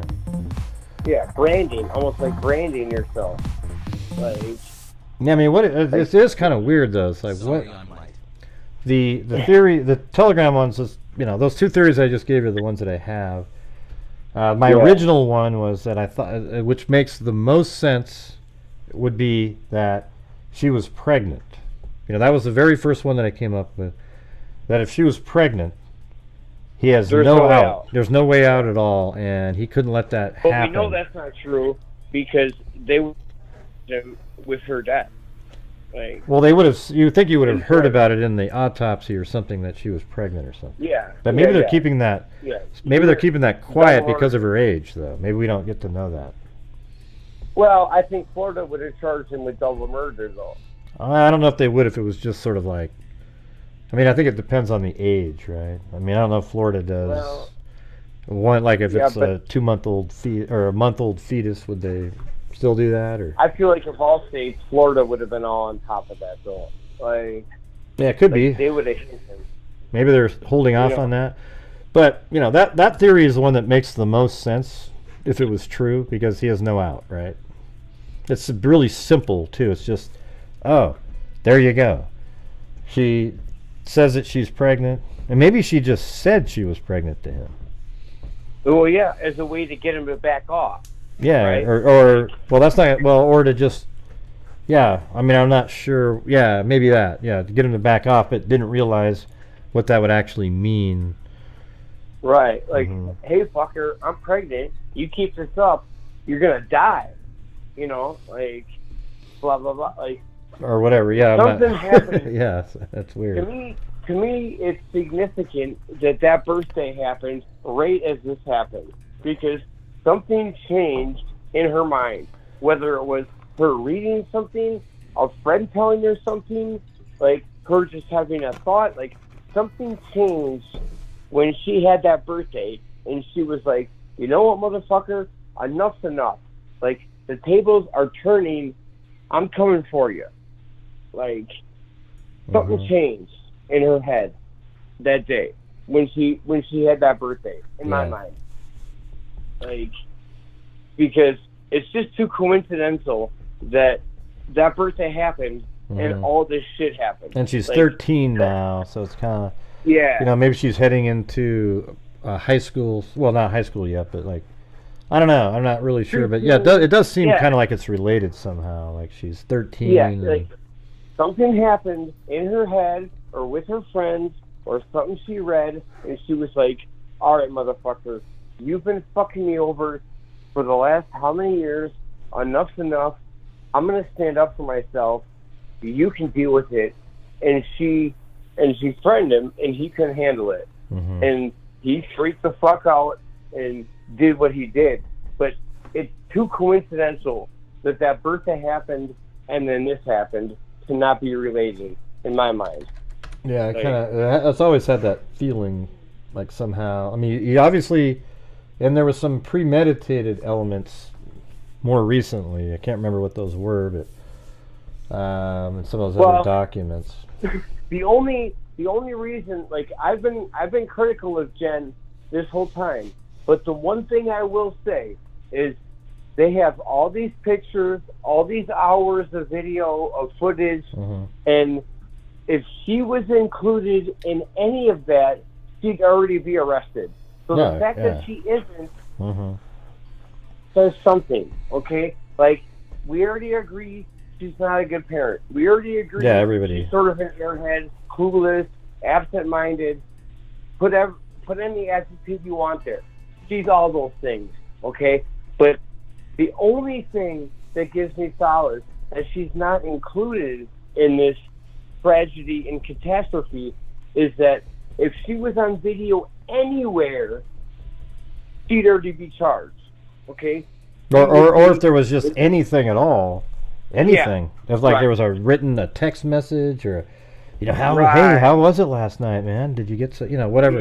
Yeah. There's nothing. Any validation, any validation of the facts, anything that would indicate her at all. The fact that she hasn't been is something. Now, that doesn't totally give her immunity from being just an airheaded, absent-minded parent. I think she's all of those things, like you have stated.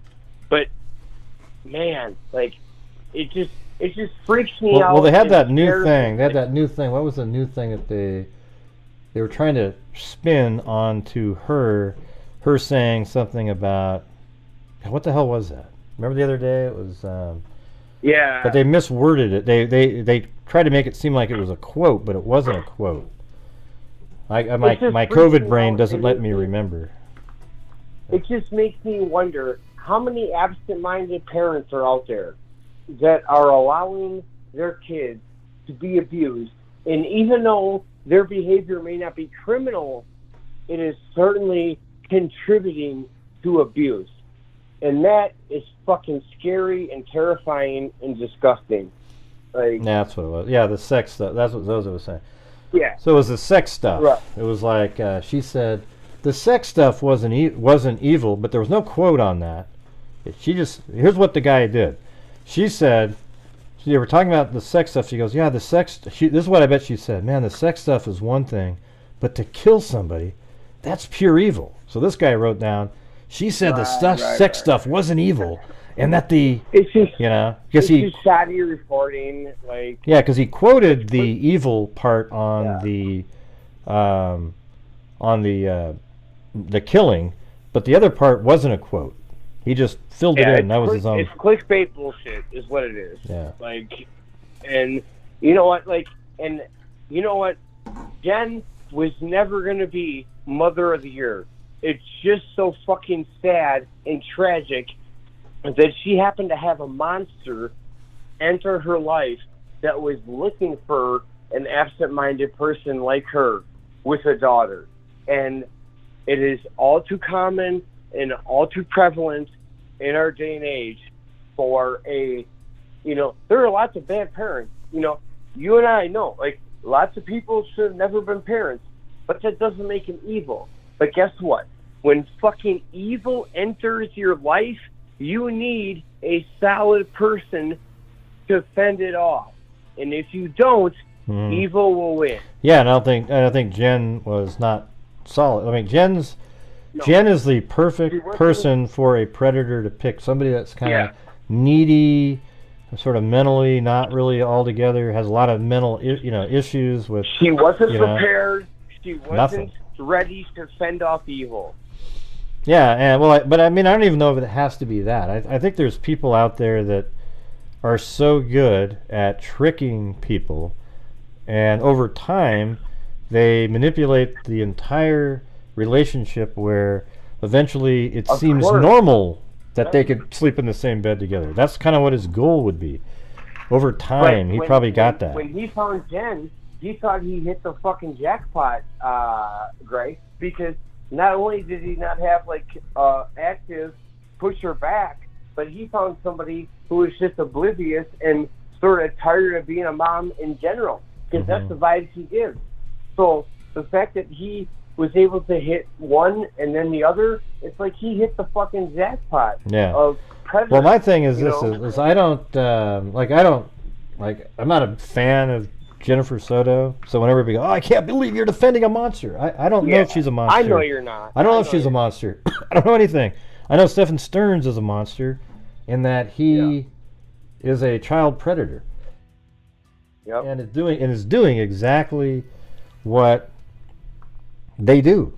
Well, and so if you show me one thing, if I get one piece of evidence that literally just slams goes boom. She knew something. So, I will switch so fast I won't care. In your mind, what would the golden ticket be for you to say she was implicated? Well, I would even say if Stephen Stearns comes out and says, you know what, yeah, she was aware. She did. I might even believe it because there's nothing to gain from that. He's still the guy that has all the. He's the one that assaulted. He's the one that drove around. He's the one that has all the evidences that he killed. I mean, but he could be saying it, though, if he wants to imply, because his only out is to say that Jennifer strangled Madeline, and then he was just dumping her body. Well, that's it. She was somehow jealous, or it was a payback thing, or, But, for you, what would you have to hear for you to believe that Jen was implicated? Yeah, I would actually need direct evidence of it. I mean, I guess it would be tough to believe Stephen Stearns, though, because it's even. Yeah. I mean, his parents. Here's the thing: he never told his parents that Jennifer was involved. That's why they tried to guilt him by telling the story about how he used to cover for all of his friends when they were younger. But they hope he doesn't do that now with Jen because they know she knew something. Well, you know what? Yeah. They don't know that. That's why they're doing that. So that means Stephen Stearns has never told their parents that Jennifer had any knowledge of anything. They're just trying to get him to say it because they believe that, just like so many other people out there. All right, man. Well, I'll let you fly. Hey, next time you are up in northern Wisconsin, me and you, we're going muskie fishing. I live right next door to the Muskie Hall of Fame, okay? Muskie Hall of Fame, okay? What time's the best year to fish up there? What's that? What time of year is the best time to go muskie fishing? Well, it's early spring or late fall. Oh, yeah? Those things are crazy, man. Jesus. Oh, man. You catch a muskie. 50 pounds. And, you know it. You know what's on the line, okay? But... Well, they hit those massive spinners with the big hairy crap on them, Yep. Well, the best thing about muskie bait is it's like the thing they say about muskie bait is whatever the last fish you caught, go ahead and throw that on as bait for your muskie. Yeah, but but you can get them with spinners and things, right? Oh yeah. Yeah, you can get big daredevils, big rapalas, big all that, but. Go ahead and Google Muskie Hall of Fame. That's where I'm at, Gray. All right. You let me know. Hey, cool, man. Anyways, hey, thank you so much for tonight. All right. Appreciate you. Have a good one. Yep. Bye-bye. All right. I just closed that down. Hey, Karen, yeah. We did pretty good so far on the donation night so far, but people are more than welcome to help out.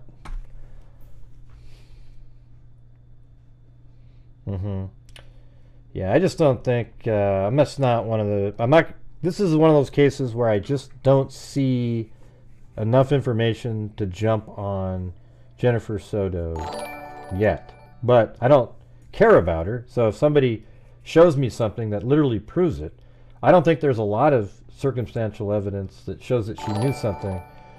It's just stuff like, oh yeah, well, I had a headache, so I let them sleep up there because I trusted him. And now it sounds weird because he's not a biological father, but a lot of you think it's even weird when a biological father does that. Hey, thank you, Judy Grandstrand, for gifting 5 memberships. 1 to the Sleuth Kit, What's Next, Rena Bye, Run Free, and Georgina Stoliker again. I'm just kidding, it doesn't say that. Simplify. Wasn't that funny last night? On the other channel, Georgina gifts 5 memberships, and she got one of the ones that she gifted out. That was a little weird, gotta be honest.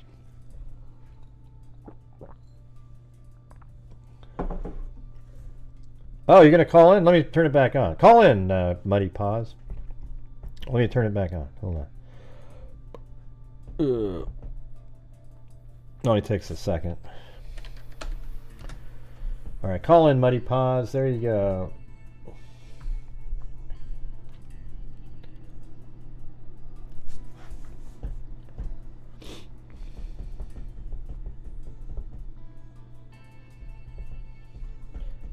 Ding ding ding ding ding ding ding ding ding ding ding. You're probably on rewind though. Oh yeah, you figured if Ivan did, you had to. Well, I just turned it back on, so go ahead, go ahead.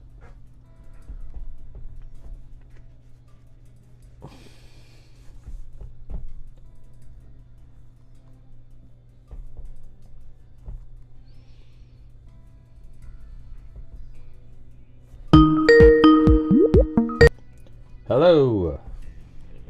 Hey, Gray. Hello. Is this Muddy? Hey, how are you? Is this yes, Muddy Paws? Muddy Paws.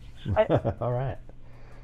I figured if Victor called in, you know, he took me to town tonight, so I figure I have to call in.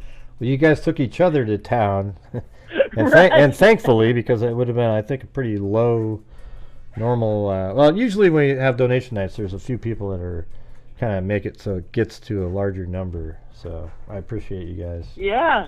No, no problem. I'm just blown away with your channel. I'm new. I started watching you when you did the Trump coverage, Oh, yeah? which was great. And then I realized yesterday the just absolutely amazing work you're doing with donations. I just never do. I got to get you a better marketing person, Gray. I think that might help or something. Something that just, I don't do the stuff where, you know, people pay for all these different. I've tried to like promote videos because YouTube has the promote thing where you can pay them $100 or $200 and they help get a video out more. But I don't have any. There's nothing paid. My channel's completely organic.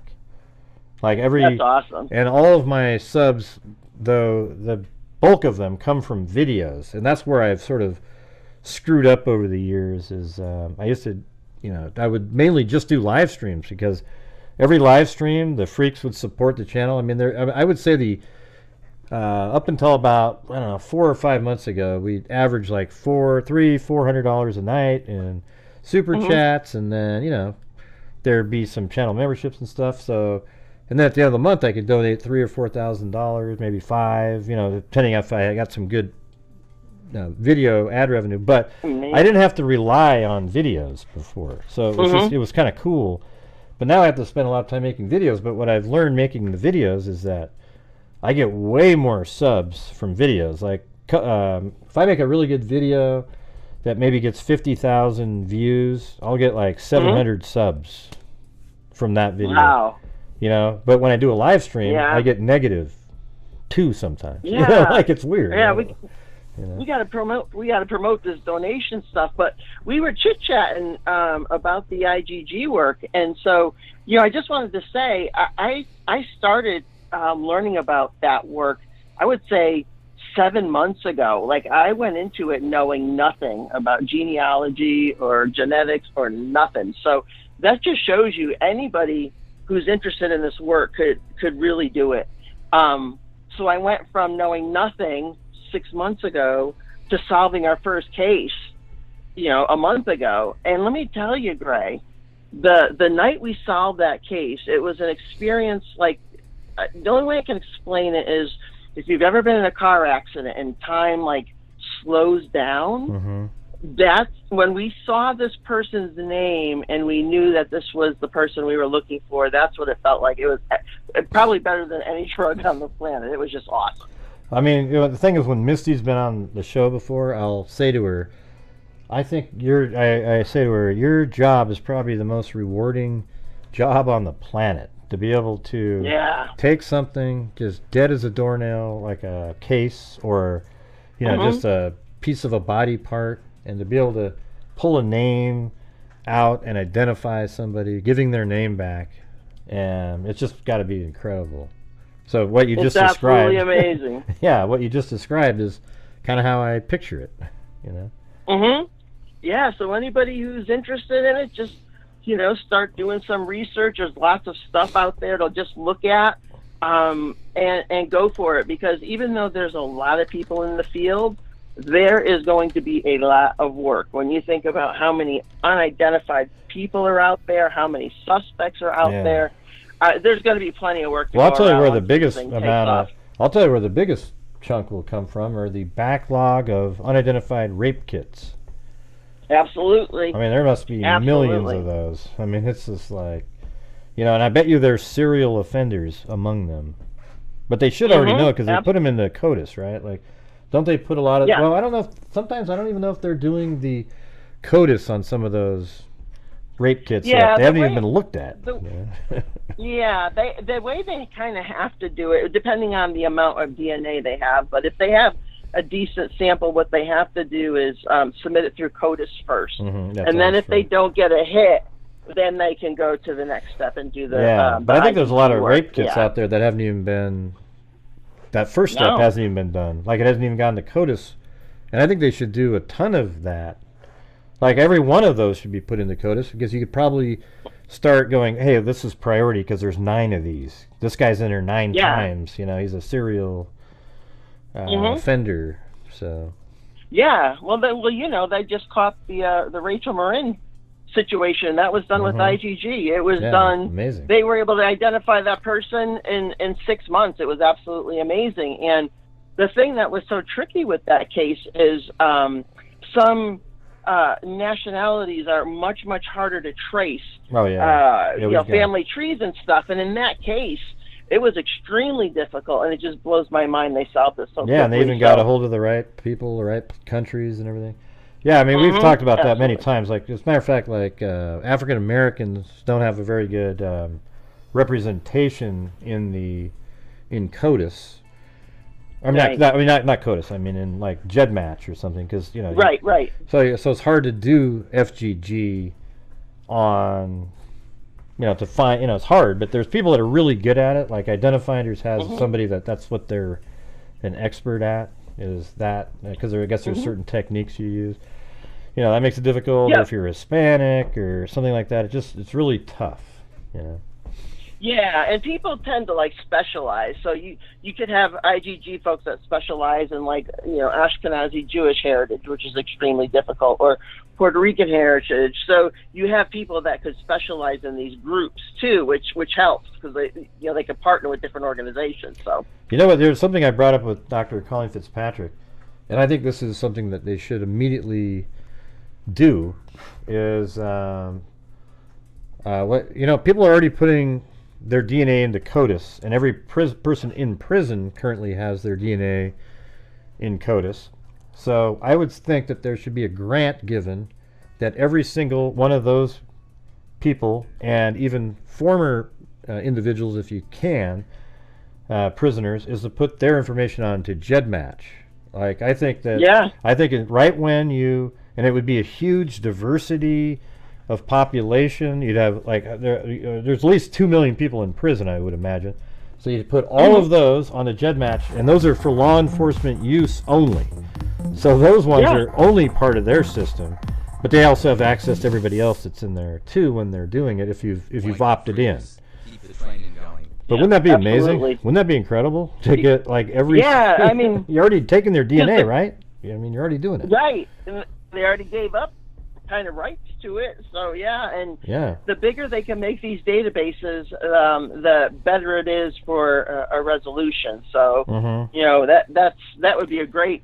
And maybe it's not for just law enforcement use only. I mean, because there's other FGG people, but you have to allow it for people like Dr. Colleen Fitzpatrick, who aren't in law enforcement, to be able to access it also. But I mean, as long as you're already putting their DNA into CODIS, so you've already swabbed, why not have a deal with one of these companies to convert it to the digital, the raw data that you upload to GEDmatch. So you immediately just do both of them at the same time. It'd be incredible. Absolutely. Yeah, absolutely. Yeah. Hey, so I just wanted to call in and say hi, and thank you for the great work you're doing, and just much appreciated. It's just absolutely amazing, and I'm going to do whatever I can do within the IGG field to promote your channel, because I just think it's awesome. Well, thank you. Well, I appreciate your generosity and everything, and congrats on getting that first case solved with your. Thank you. What, 4 people, other people with you, or? Yeah, we were a team about 4 or 5 people, because these trees take so long to build. The more bodies you can put on it, the better. How old was it? It was great. How old was the case? The foot? Honestly, I don't remember what the actual date was. It was found on the banks of the river, and that's all we had. It had the sneaker on it. Not to be too weird with that, but so we didn't have much to work with. You know what's weird is that's but we did it. That's sort of a phenomenon. Like in Canada, there's all these shoes, but like if people drown, I guess that's what kind of happens as the body decomposes and breaks apart.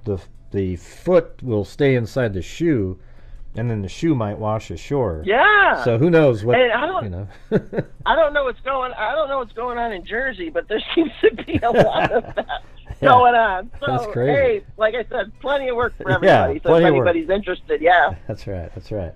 All right. Well, cool. Well, thanks for calling in. Appreciate you. Thank you. All right. Have a good night. Bye. You too. Bye.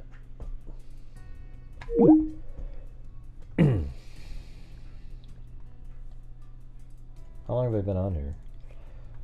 How about we go? Let's try to get to some of this. I'll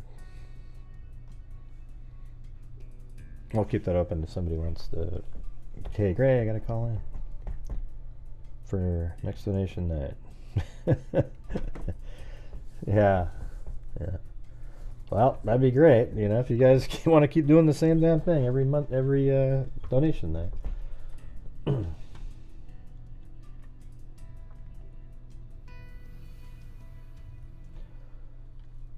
Hold on.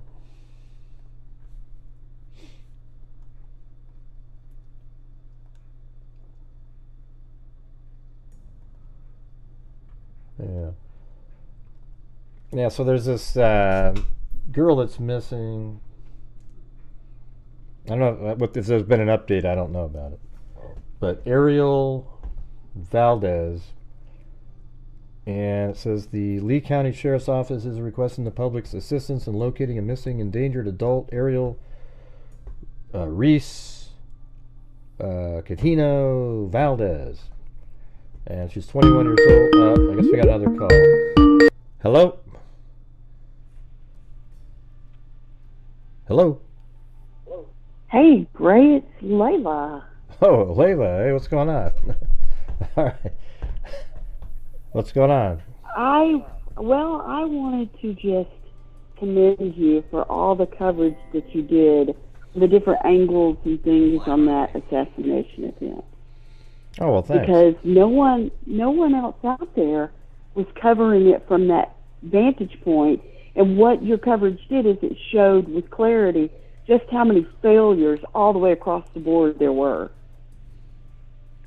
Yeah, no, it's crazy how many. There's so many times where somebody could have said something and got the attention of Secret Service. Maybe the guy just would have started shooting earlier, but. Well, I think when I read about the rangefinder, I thought, well, I don't understand why the rangefinder would be a big issue. But apparently that's a known problem, and Secret Service is aware of that. So I'm not sure why, when they saw that, they wouldn't have acted. Well, there's a whole bunch of things. Like when the drone was flying up in the air at 4, how come nobody saw the drone? Then he's got a rangefinder. I think if you put the drone and the rangefinder together, he would immediately become a substantial threat. Maybe not like in between whatever a person of interest is and threat. At that point, he's a must see or talk to at that point. Like, you can't just keep watching him when you have a rangefinder, a drone, and then he's just sort of lingering around watching and waiting. And then there's a guy on a roof, and he was on the roof for 6 minutes. They make it sound like only 6 minutes. Really? Only 6 minutes? And then for 3 minutes, he was spotted on the roof by people on the ground before he started shooting. So how does, and it comes down to that while the officer who went up on the roof and dropped down, when he saw the shooter, he, so, I mean, those guys were already looking at this person, but it comes down to, even when that person said, right when he dropped down, there was 37 seconds before the first gunshot, and he was, you could see him talking into his mic, using that, I think David's, there's another guy named David out there, his video, you can see him on his mic, and he's saying, he's obviously saying, hey, he's got a gun, because then that's around the time the guy that leaves the Butler County tent starts running, and he's running over there, and like, if the Secret Service people could have heard him say that, they might have been able to take him out before. See? Well, and what I didn't understand is the local police, Butler police, I believe, they climbed up the ladder. Did he point the gun at him? Because I watched the camera, the body cam, but I couldn't understand. Did he point it at him, and that's why he popped his head down? No, the guy on the ground, number 9, the 9th shot, hit his gun, and then he popped his, he was trying to move around, maybe got up a little bit, or, he didn't move out of his spot, but he was probably just like, whoa, and then that's when the, about 9 seconds after that, the snipers on the southern roof killed him. But there's one on the ground. Yeah, but I mean, but one of the local guy that went up there, the one that crawled up there, the one that climbed that ladder up to the roof. Yeah. And then he said on the body cam, he said, I'm going up, and then he said, well, he wasn't on the body camera yet at that point. Okay. So I thought that he was climbing up. He did. And then well, he didn't say anything because his audio doesn't turn on, but you see him waving. The guy lifts him up there, and that's at about 6, 10, and 55 seconds or something. Okay. And that's when he drops down. And then 6, 11, 32 seconds is when the first shot took place. So I'm wondering, my point for bringing that up is I'm wondering if that is what compelled him to go ahead and shoot. I gotta do this right now. Exactly. That's what I've said in videos. Like, he had to. Yeah. He had to speed it up at that point, because now he's been spotted, and literally, I mean, it's interesting because even after that, it took him 37 seconds. Because here's the thing: when he was spotted, he was at the bottom, near where the gutters would be on a roof, right? So 37 seconds later, he had made his way up 4 flats over and all the way to the ridge. And then he did 3 controlled shots, and then he probably thought he hit Trump because he went down. Then he went, then he shot 5 really quick, and then almost right after the 5th one, the 8th shot of his, you hear this, especially when you use the audio just from the vehicle that same officer who jumped down from the roof was in. That audio has a really amazing audio of the gunshots because it's really clear that 8 are exactly the same. And then the 2 sniper shots are completely different sounding from themselves and the 8 shots because they came from totally different places. Yeah, it was just, it's bothered me that someone could make their way that close to someone in power or running for a powerful office or whatever, that close. I mean, if so many things had gone differently, he would have blown his head off on national TV. I know. I would have seen it happen live before most people would have seen it on TV because right side broadcasting is way ahead of television. I mean, I don't know what the deal is there, but I was watching it, walking on a treadmill, just starting, I was just kind of getting into it, boom. And about 6 minutes or so into the speech, I could just see it. I could tell somebody was shooting at him. And then he goes down, and I just was like freaked out, and I went into the living room, and I said, God, my wife's watching it in the living room on Fox News, And I go, he just got shot. She goes, what are you talking about? Because it's like they're not even close to that part yet. So another like 30 seconds later on television. So I don't know. For me, it was a really kind of a freaky feeling. And I would have seen his head get blown off right there live. I wasn't watching it at the time, but my cousin watches one of the Right Side News, and he wrote me and said, somebody just tried to kill Trump. No, it was crazy. Yeah. And I put on Fox News, and it had not come on. I mean, like, that was just seconds later, and then it came on. Mm-hmm. Yeah, it was really... It was kind of traumatizing to me. I don't think it has, like, a long-term... But, you know, I got to tell you, it does... Like, every time I watch him speak now, like, if something unusual happens, it really... I get kind of nervous about it. Like, in the crowd. Yesterday, I think he was speaking at that Mom Patriots or something, and... or some, I can't remember the actual name, but somebody stood up and go, hey, and they looked in the crowd, and he's like trying to figure out who that person was. But it was just kind of weird, that person who stood up and said something. It made me nervous. Well, I was thinking, every time he goes on stage now, because I'm like you, every time I see something now on it, when I see him giving a rally outside, you know, they had I don't know if you saw that clip with him with a reporter one day, a few days ago, where she asked something about, do you feel safe? And he said, no, we're actually not safe right now. They're telling me to get inside. Yeah. It was and he ends. Well, because there was somebody. With her. I'm not sure if they ever caught that guy, but there was some guy that was threatening him, and they hadn't caught him yet, but he was still doing his speech. But he was pretty well protected with a wall. But, you know, they're around mountains and things. Who knows? But anyways. Yeah, it's a scary thing. Anyway, I just wanted to say hi. Wanted to thank you for all your great coverage, and hopefully I've got more time now with my business. And I emailed you too. Let's talk marketing. Okay, cool. All right. All right. Well, I'll talk to y'all later. All right. See you. Bye bye. All right. Bye. All right.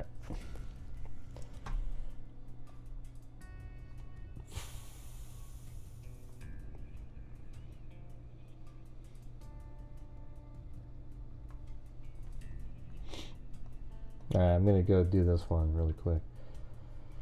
I'm just going to read through the things that I got. Thank you. I understand you're not coming from a bad place. So there's this person that was on Reddit that's a friend of the family. So I'm just reading these. It said, thank you. I understand you're not coming from a bad place. Well, let me start off just with this first.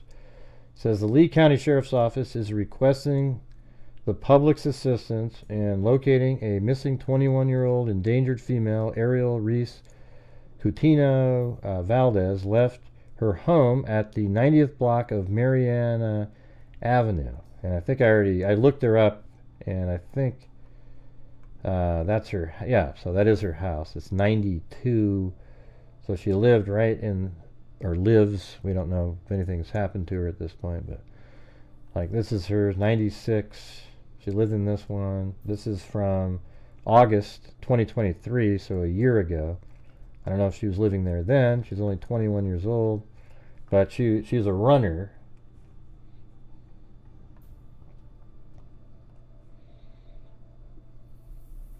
Arielle never returned home. She was wearing a beige hoodie.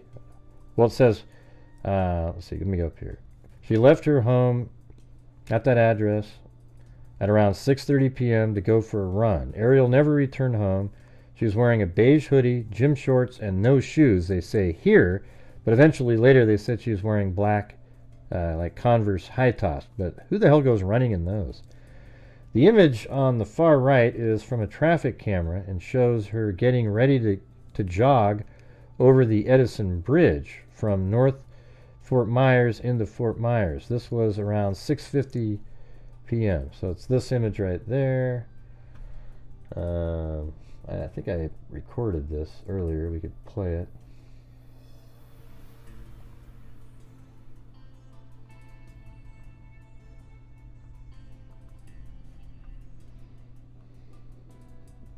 Yeah, so that's her jogging right there.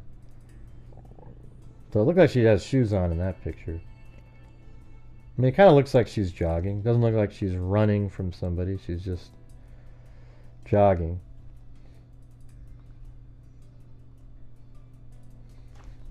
And so from her house here, you know, I don't know which way she went. Maybe she came down like this, came into here, then went south, because apparently they see here at Pundella Road and Highway 41, which is this bridge here. Highway 41 is also this bridge, but she's going on this bridge right there, and they spot her right in this location, right here where that road curves. We just saw that. In fact, I know where the camera is on that.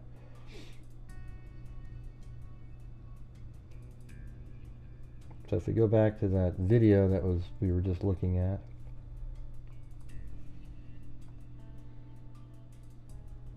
see how the road, this little path, it goes like this and then curves around and then goes straight. Well, that's exactly what we have right there. And then I believe that the camera is on this pole.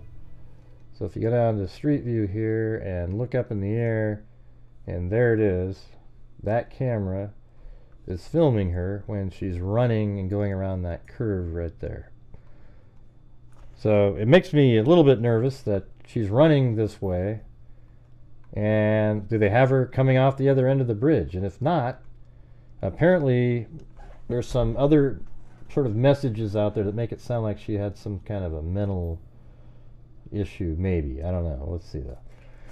So it says, thank you. I understand you're not coming from a bad place. That is very much appreciated. Unfortunately, we are scrambling at any detail that has been provided to us. She left home suddenly and is not mentally okay. So there you go. No one saw her when she left home, and the last time she was seen by anyone, she hadn't been wearing shoes, which is why that's why it was originally posted that way. It was only confirmed a few hours ago that she was in fact wearing shoes because we were able to finally obtain footage from the police department on the 41 bridge headed to downtown Fort Myers. Police officers are aware this is an endangered person and are treating it as such, although her sister is having a hard time getting some answers from the police department. Her sister has updated a post on Facebook about her mental state. I couldn't find that one. This is an indescribable situation for her family. They are feeling the pain deeper than ever. Her sisters merely mentioned that she was training for a marathon because anyone would more than likely see her running. She was not out training when she left home. Okay. I am a family friend. This is my best friend's younger sister. You know, every time I see that, I want to joke and go, yes, I know this person. It's my aunt's best friend's dog walker's cousin's sister. My younger cousin's ex-long-term girlfriend. So it says, I'm a family friend. This is my best friend's younger sister. So that's kind of close. My younger cousin's ex-long-term girlfriend. She's like family. All right. All right. And then they had dog walkers out. This is at the end of that curve, heading right towards the water. You see the buildings over there. Those are those buildings right there. So if we went down to here, he's probably right around in that area right there, and there's those two buildings, that square taller one and the shorter one, and that's right there. So here's the canine officer. Oh, it's kind of interesting. See those little square, I mean, this is how I do what I do, right? So see those little squares right there? You can see them. So you can see them right there. I just flew by them. See, those are those two squares. 1, 2. So just crazy how there's those little tiny details like that that you can use when you're trying to find stuff.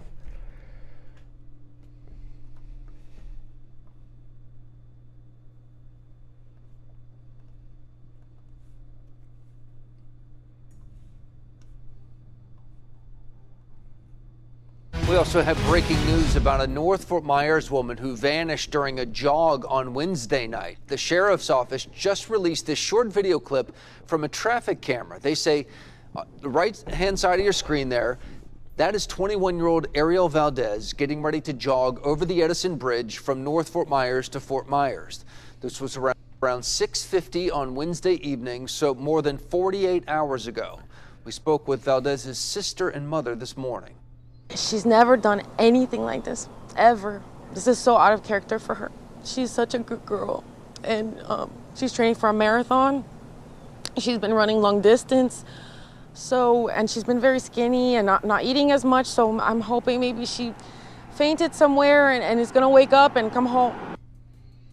Here's a picture of Valdez. She's about 5'4", 100 pounds. If you were driving on the Edison Bridge around that time on Wednesday, or know anything. Yeah, because it doesn't sound like they have her coming off the other side, and so that's not good, you know.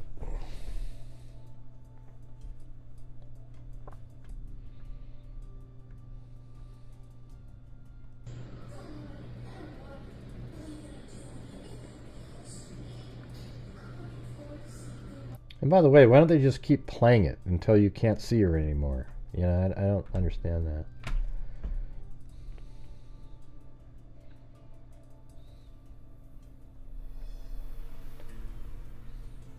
Yeah, so she's seen it 6:45 around in this area, and then 6:50 right here, and then after that there's nothing else, and here's this big river. So it seems like it's kind of likely that, you know, whatever mental condition she had, she likely went into the water. You know, we had that other story last couple of years ago where that girl was like, I think she was pregnant at an apartment, got really upset, just drove her vehicle out onto a bridge, got out of her car, and just jumped off into the water, and they found her body 80 miles downstream in a couple days because the water is moving so fast. Crazy. I don't know. What do you guys think of that one? There was also some sighting at a 7-Eleven. Apparently, somebody says maybe she was spotted here. Well, that would mean she made it across. So the thing is, if they have video of her on the other side, then it kind of becomes a whole different ball game. You know, if she made it across and she's spotted somewhere, because there's a 7-Eleven over here that maybe she was spotted at. She also had a family member that lived right there, which almost kind of makes it seem like she's headed towards that person. So there you go. It's okay, Ivan. I think it's all dried out. But this was donation night, you guys. If you're out there and you want to help support the channel, or maybe even tomorrow, come back in and get the month started off right. How does that sound?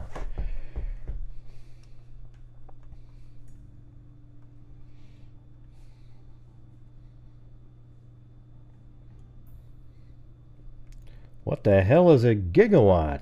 Jim Lawn said. 1.21 gigawatts. What the hell is a gigawatt? 1. Well, it's a lot of watts, is what it is. Isn't it amazing, though? Every time we do donation night, we get 100 and something people. It's never 700 people. I mean, who wants to be here when we're actually making a difference? Some people speculated that the dogs traced the scent to a location on the other... Right. That was the 7-Eleven that I just showed you. So, anyways, I don't really have much more to contribute to that one. Probably move on to the next. We'll keep checking on, see if there's updates. What the hell is a gigawatt? The hell is a gigawatt?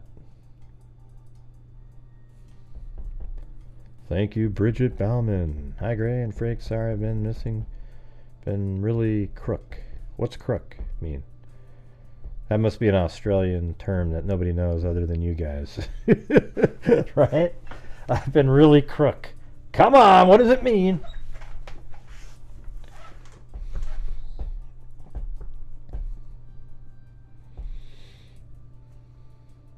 Oh, it means sick. Okay.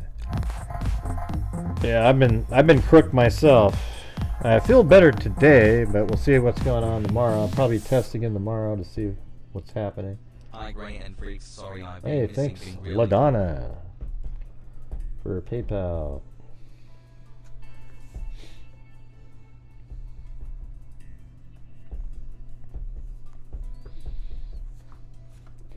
Okay, well, the other one we're going to talk about, just to kind of get it out there.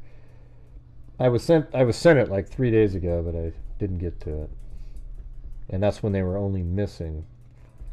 But today they are, let's just go through these in order.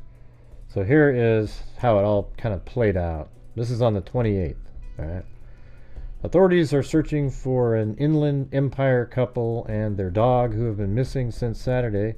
Stephanie and Danielle Menard were last seen Saturday morning leaving their home at the Olive Dell Nudist Ranch in the 2600 block of Kiesel Road in Redlands. According to Redlands Police Department, a friend reported them missing the next day. There's just nothing, not even anything to go off of right now, the couple's friend Sandy Marinelli said. It's very concerning because this is not normal for them at all. Their vehicle was found unlocked down the road from their home Sunday. Stephanie's purse was found inside the home, and both of their cell phones were also found at their home. Yeah, it's never good. Their dog, a small white Shih Tzu named Cuddles, is also missing. There's no way that Stephanie or Dan could have walked away from the car. Now watch, people will be more upset about the Shih Tzu than the Daniel and Stephanie, because that's how our society is. Hey, thank you, Tired Tina. I'm tired too. There's no way that Stephanie or Dan could have walked away from the car's friend, Tammy Wilkerson said. She has a cane. It was at home, her purse, their cell phones, things they would never have left at home. So it already looked bad at that point. Friends say the couple, who is part of a possible lawsuit against the ranch, was being harassed and fear that may have had something to do with their sudden disappearance. The couple is very active in their church and in church and nudist colony. I don't know if that goes together too well. Anyone with information is asked to contact Redlands Police at 909-798-7681. Hey, thanks, Cindy. Now that was on the 28th, then the 29th. That looks like a picture of the house. It says, and this is a Redlands home was the focus Thursday of an investigation surrounding a missing couple. Police officers converged on a Redlands nudist ranch on Thursday. So I think, let me go to that. Thanks for keeping on. Yeah.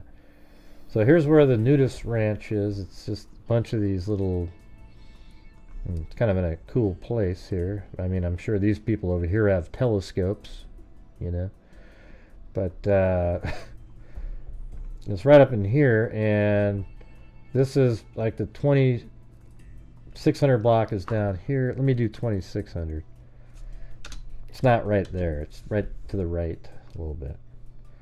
So 2600 is kind of in this general area, but 27,000 is over here. So 26,000 and 27's here, so it's inside of that.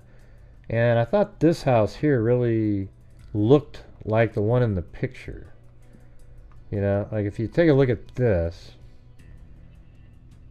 yeah, you see how it's got the same shape, roof, and everything. The parts that look a little different are the fence down there, though. But everything's kind of the same. It's on a hill. See, it goes down. I don't see... Well, maybe that's that little wall. There's no street view. But perhaps that's this wall right there. But it feels like that's the house. It's just... This is 2015, so it's going to look totally different.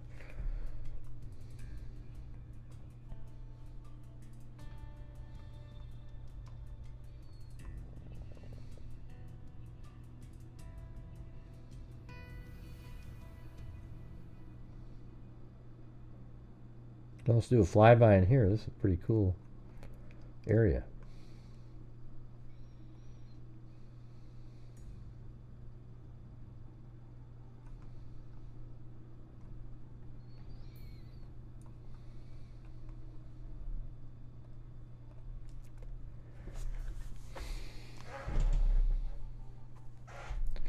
I just watched Back to School a couple times with Rodney Dangerfield.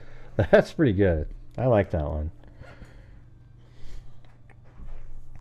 On Thursday morning, officers arrived at Olive Dell Ranch, where the couple have a home, to conduct an investigation into the missing persons case. While there, they received phoned-in tip that a man involved in their disappearance was somewhere in the RV park.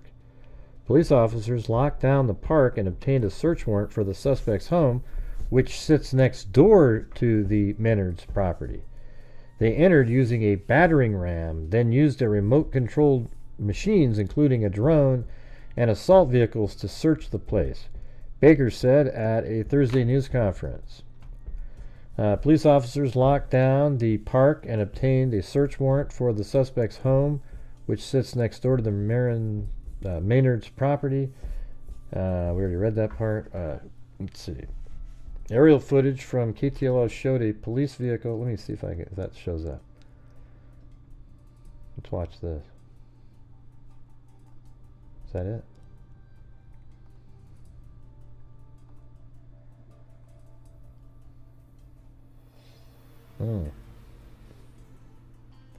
Couple who lives right next door.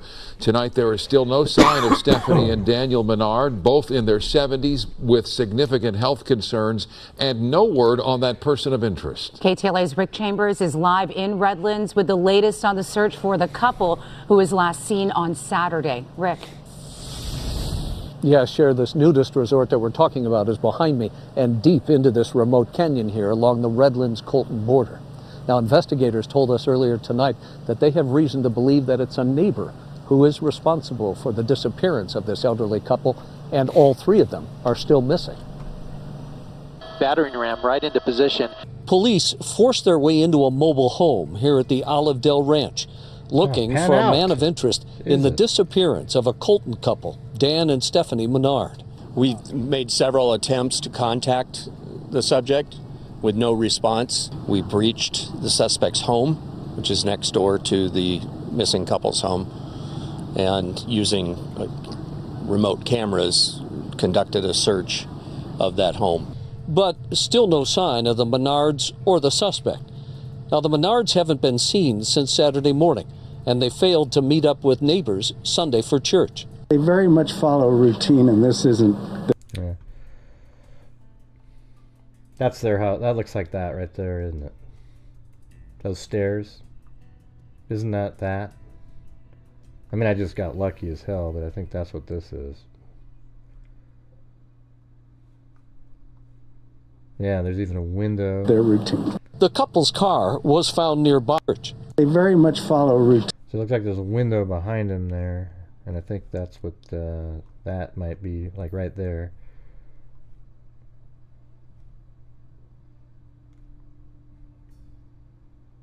Yeah, so if that's them, then this is probably the one that we were just looking at.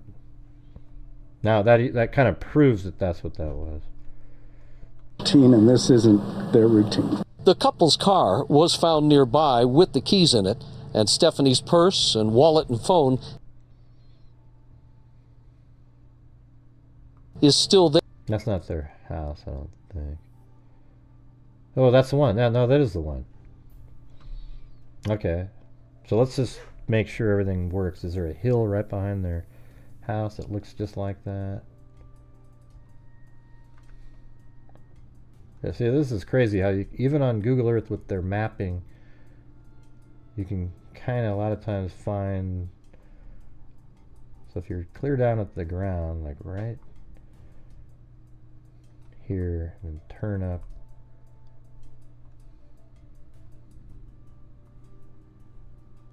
And there's a tree right here. That's the one right here. So yeah, that's got to be it. Oh yeah, and then look at that. Boom, boom. Yeah, Yeah, look at the windows on the side there. Ding, ding, and that small one, and then that, they're right there. Ding, ding, ding. Now you'll see another channel go bing, bing, bing. You know how they always do that? Alright, so that is the right one. And so there, all of these. So likely that other couple lived there. The Menards lived there, or the bad guy. And then right here is where, so all three, these two homes here are connected to the crime, not this one. This is just where those people were being interviewed.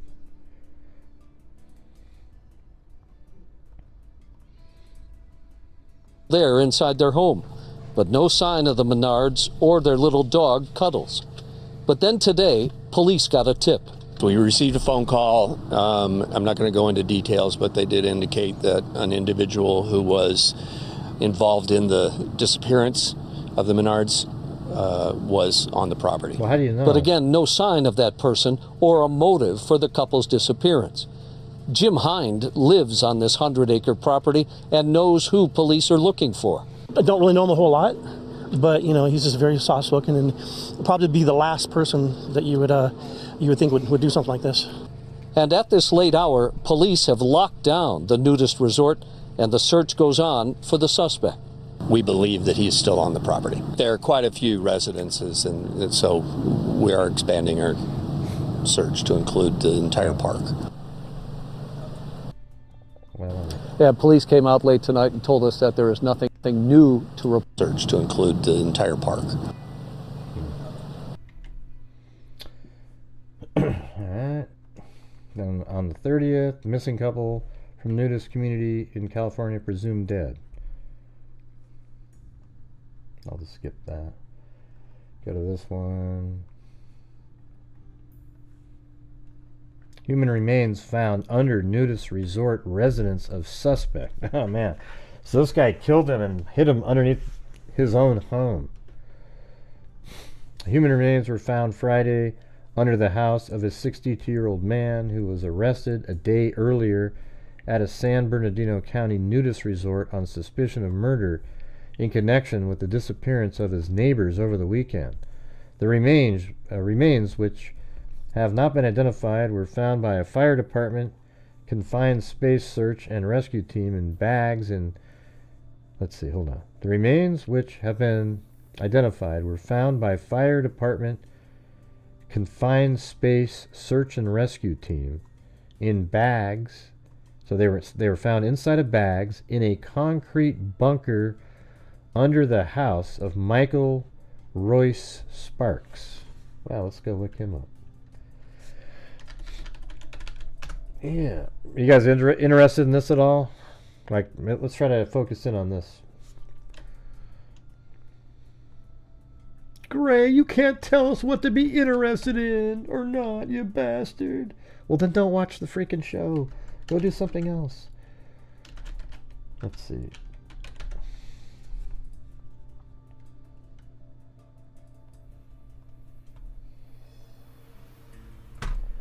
Yeah, I wonder how old this guy is. No, 62 it says. Alright, so here's one person that's that age. Oh, wow, can you believe it? This one, actually, I couldn't find the two victims, but this is going to show up probably, I'm going to guess right, this house or this house, right now. Here we go. I'm going to enter this address in, and here we go. Where the hell is it? Oh, darn it. Oh, so they have him down here. He's not really a neighbor of theirs. That's right outside the gate, actually. I guess you're still on the property. That's interesting. That's where at least well, you know what I think? I think this is probably the office house. So they're all listed like that. There you go. Yeah, it's just a mailbox area. Man, that's stupid. So yeah, that's not where he lives. But at least it led back to the property. I think he lives right there. So number 43, I wonder if you just counted, like let's pretend that the way this would work would be 1, 2, 3, 4, 5, 6, 7, 8. 9, 10, 11, maybe 12, 13, 14, 15, 16, 17, 18, 19, 20, 21, 22, 23, 24, maybe 25, 26, 27, 28, 29, 30, 31, 32, 33, 34, 35, 36, 37. I don't know. I probably missed some, but I don't know. Maybe you count some of those up there too. I don't know. Hey, thanks, Jim Lawn. Hey, he's probably just chilling out. Blue doesn't even cough anymore, you guys. Can you believe that?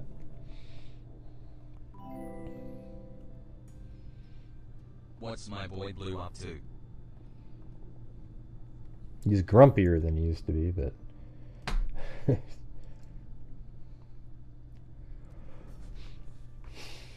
yeah, so anyways, the remains, which have not been identified, were found by fire department confined space search and rescue team in bags in a concrete bunker under the house of Michael Roy Sparks, who was arrested Thursday night after a search and SWAT operation at the home. Sparks was found underneath the home, which was torn down by an armored... So he was under the house with the bodies? I mean... When the suspect was armed and barricaded inside. So it says Sparks was found underneath the home, which was torn down by an armored sheriff department vehicle when the suspect was armed and barricaded inside. Redlands Public Information Officer Carl Baker said, adding that a tip from someone at the resort led authorities to the suspect. The arrest comes nearly a week after the disappearance of 73-year-old Stephanie and Daniel Menard, 79, who were reported missing Sunday by a friend. They were last seen at 10 a.m. Saturday at their home in the 2600 block of Kiesel Road. Their unlocked car was found nearby. Stephanie Menard's purse was found at their home, as was the couple's cell phone. Is that him right there? Jeez. Let me go look up his criminal.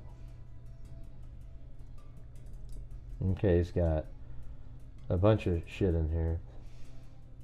All says not specified, not specified, not specified. Citation. You know, the first three aren't specified. I can't tell you what they are.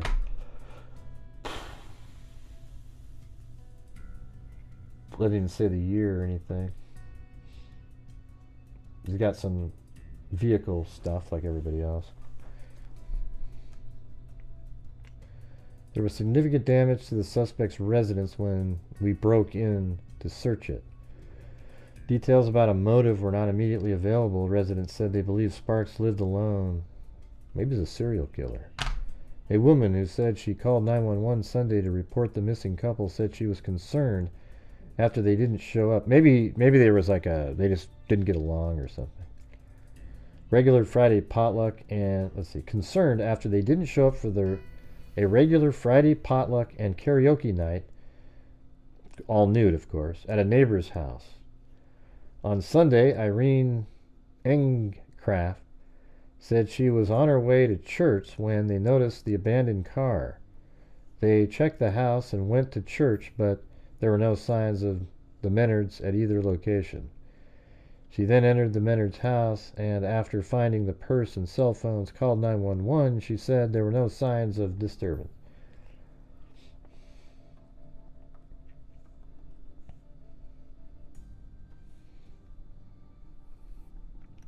California neighbor hated elderly couple who vanished from Nudist Ranch as human remains found underneath his home. Oh, there you go. Holy shit. Let me look at that again. Okay, so his house looks like that. I think he's this one. Right? That one matches that. Looks just like that. I think, yeah, there we go. So it is this one. This is his. This is the killer's house. See that? You can even have that little portion in the back right there, and everything matches up.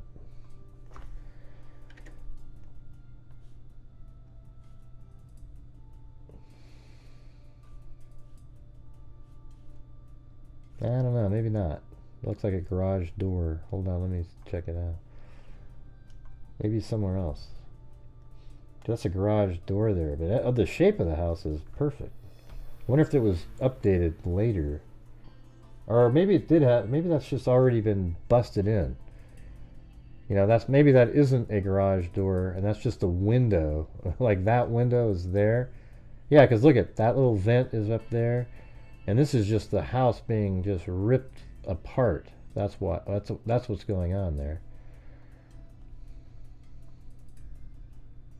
Yeah, that's not a garage door. That's just.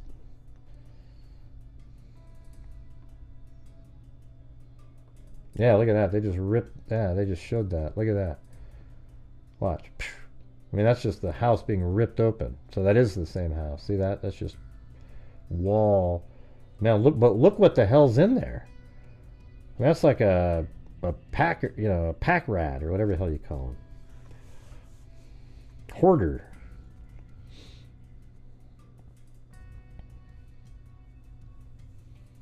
That's right, Georgina. Yep.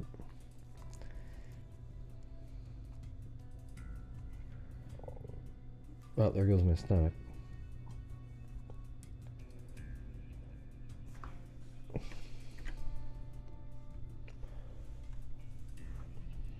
The California neighbor is charged with killing. The neighbor charged with killing an elderly couple inside a nudist ranch hated his alleged victims as police found human remains beneath his home, according to a report. Redlands police recovered the human remains from a concrete bunker under Michael Royce Sparks' home just after a bunker. What does that mean? Members of the Redlands Fire Department, certified in confined space operators. I mean, did he create this bunker himself and kill people in there? Or was it a bunker from an older kind of house from the 50s, you know, for nuclear war? At this time, I can confirm the presence of human remains under the house. The gruesome discovery came less than 24 hours after Sparks was arrested and charged with the murders of Stephanie and Daniel Menard, who have been missing from the Olive Dell Ranch Nudist Resort since Sunday.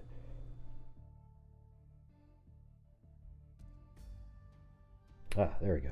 Had to get a sneeze in there. Cadaver dogs alerted police to the underground space where Sparks was pulled from Thursday night.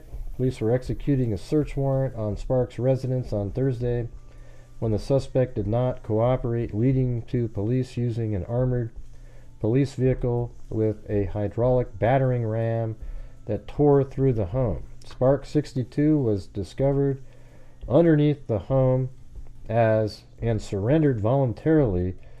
I mean, he's under the home too, though, with the bodies, right? And it was after a long negotiation. Investigation operations were suspended until... So this might be one of those neighbors that kill story, you know. The Menards and their dog, a Shih Tzu named Cuddles, were reported missing by a friend. Police say the Menards' unlocked vehicle was located down the road. But where did they find the dog? I bet more people are concerned where Cuddles was. Investigation operations were suspended until Saturday. On Friday, investigators entered the space beneath the suspect's home and began to remove bags of evidence. Tammy Wilkerson, another Olive Dell Ranch Nudist Resort member, revealed Sparks seemingly had deep hatred of his elderly neighbors. He didn't like them. He hated them, and he told me that many times. It's such a stupid reason, she explained. They had a tree that was on their property line, and Dan used to climb the limbs, and Sparks hated that. That formed his hatred towards them. Jeez. So this tree right there. Yeah, I mean, who wants to look up at a tree and see somebody's Johnson hanging down in your face? You know what I mean? Well, it's a nudist camp, great, gee. I'm just joking. All right. Wilkerson claims she drove Sparks, who was known. Wilkerson claims she drove Sparks, who was known by his neighbors as Sparky to the store several times so he could buy materials for the underground shelter. God, so he was building that just for this? It's wild. Police were executing a search warrant on the Sparks residence on Thursday when the suspect did not cooperate. I couldn't imagine someone buy bags and bags of cement almost every other day, Wilkerson told KABC. I asked him one time, I said, Sparks, what are you doing with the cement? And he's like, I've got someone projects I'm doing. I've got someone projects? What does that mean? Other neighbors say they were unaware of tensions between Sparks and the Menards. Always cordial, always respectful, never aggressive, never mean, just a very sweet person, Christopher Hernandez told the outlet about Sparks. Police have not revealed a motive behind the suspect's killings. I'm more of a ball bag kind of guy. Okay, Jim. Sparks is being held without bail at the San Bernardino West Valley Detention Center. He is scheduled to appear in court on September 3rd. Well, there you go, everybody. How about those, huh? Couple updates in there, new stories. I want to know what he was doing. I mean, that's a little strange. It reminds me of that one case we had in Klamath Falls. Remember that guy that basically a serial killer who was driving around picking up sex workers, and then he would have a dungeon that he built in his homes. You know, what was he doing, this guy? Why did he build a dungeon? Was he planning on torturing them for a while first, or what?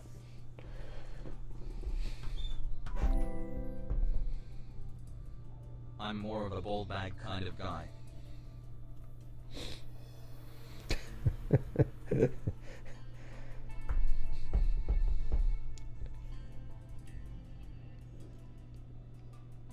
Huh? Anyways, I think that's going to do it for me tonight, you guys. Hey, have a good one, Zozo. Not really say to have a good time. I mean, you're going to a funeral of a... But, you know, hope things go okay there.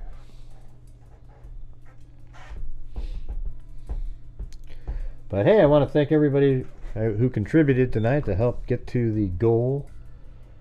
That was very cool. We gave $3,000 to Identifinders International tonight, so that should pay for another half of another case. You know, so we'll just keep on trucking. Probably next month I'll put another, you know, maybe we can do like 1,500 or, you know, 1,000 into our scholarship fund. Like, let's just see how we do. But if I can do like 1,000 into the scholarship fund, 500 to, you know, maybe the people like Nick Mack or somebody, and then we got to keep going. Put another, I don't know, maybe I'll do more. I don't know, we'll see how it is. I mean, if I have a great month, then we'll be able to just hit up a bunch of the people again. I mean, this month I worked twice as hard and almost got to the same number we made last month, but I had to work, you know, 2 different channels. That's including both channels, by the way. You know, so if you combine it. So we didn't even get to last month's totals, but, you know, making all the videos that I made and all the live streams, we didn't quite make, well, it's probably close, but, you know, it's weird. It sucks to have to work so much harder, but you know what? It's worth it, I guess, right, you guys? So thank you to Ozzy Trisha, Allie Cake with the cat eye, then Shells 76, then Georgina Stoliker, then Muddy Paws upgraded their membership. Then we had this barrage of Ivan, Victor, and then Muddy Paws each did double cat eye, although Muddy Paws did 100 and Ivan Victor did 99.99, so she beat you by a penny there. Then we had K-Me, then Richard Watts, then WNC Granny with the cat eye, then Lisa Valenzuela. Then Ivan Victor did another 99.99, Michelle H, and then Muddy Paws did 100. So then she's up by 2 cents. And then Lori Fisher, then Muddy Paws, now she's up by $10.02. Then Ivan Victor threw 20 in, and now he's ahead of Muddy Paws by $10. Then WNC Granny with another cat eye, so she's up in there. And then Pink Diamond. Then Ivan Victor is way up because he sent in 100, so he's up 90. Then Peggy Day, then Amber E, and then Muddy Paws 100, so now she's up again by 10. Then Linda Jane, then Allie Cake with the cat eye, Michelle H, then Ivan Victor is up by 40 because he sent in a cat eye.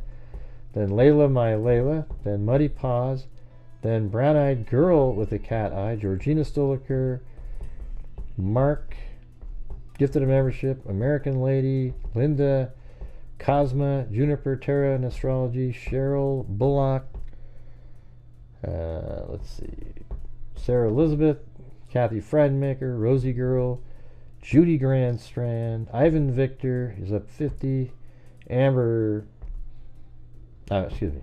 Lady, then Jim Lawn, Bridget Bauman, Tired Tina, Cindy J, Jim Lawn, and Jim Lawn.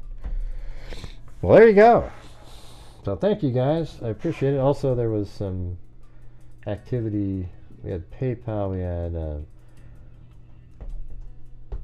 Lori Bailey. Then Not Gertrude, I guess. Very generous. Thank you very much. Then Linda Howe, as in Linda Moulden Howe. Then Play-Doh, not Play-Doh. Paulette Leonard. And LaDonna. There you go. See, that's dropped off dramatically. We used to get like 23 or 24 PayPals on donation nights, and this night we had 6. So you can definitely tell there's something. I don't know if I'm doing anything over there. Not sure if there's anything to go over. If I see something, I'll do it. But. Plus, I think I need to make more videos over there. You know? That's how I can get more subs. I need to try to make more videos.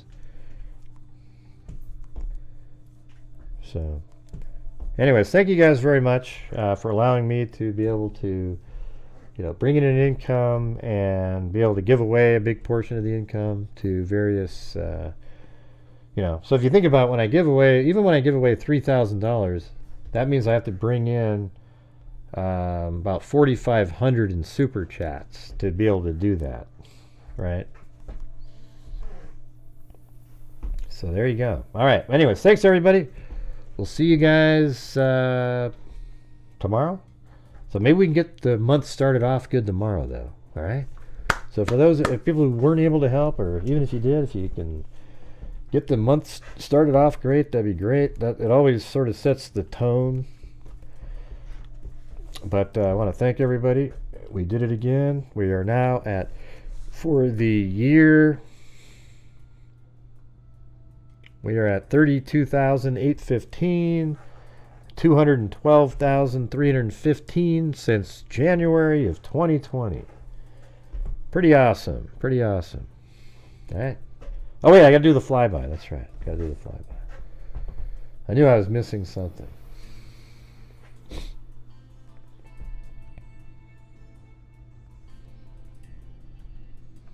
What the hell is that?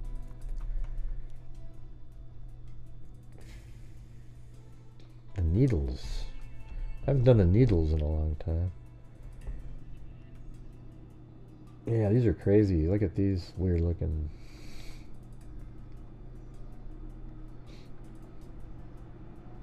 We gotta let the maps kick in for a little bit.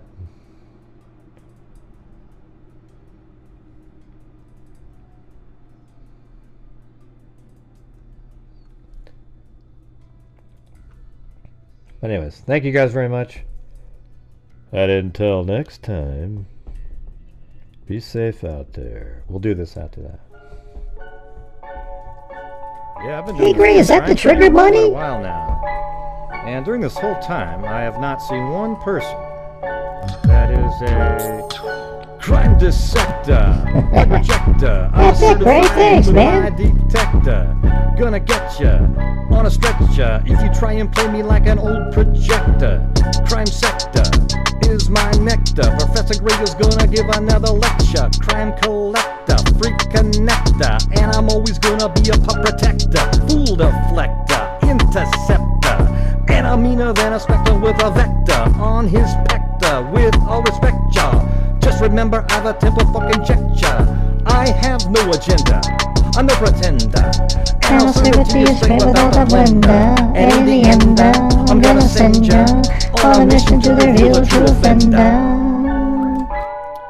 Yeah, so I'll just get right back to By the way, it was good to see this account yesterday. She kind of disappeared for a while there, but she showed up.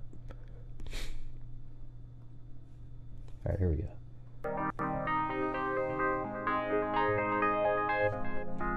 Wow, Gray, this is bitchin'.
Hey, Gray, over here to Gray, Gray, Gray. Hey, thank you.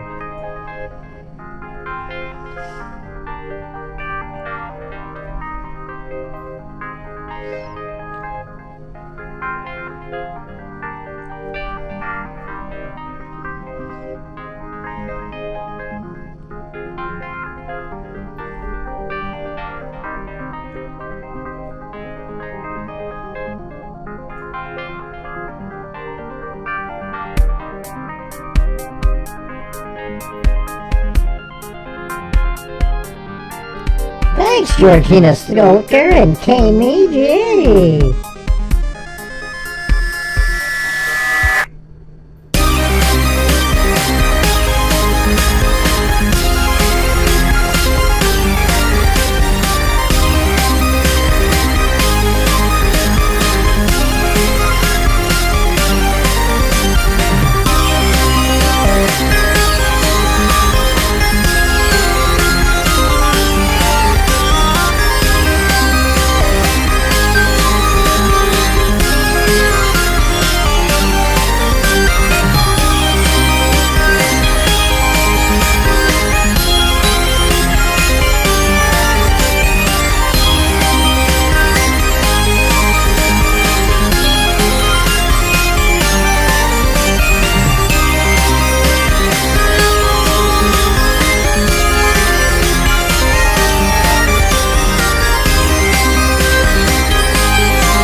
Yeah, dude.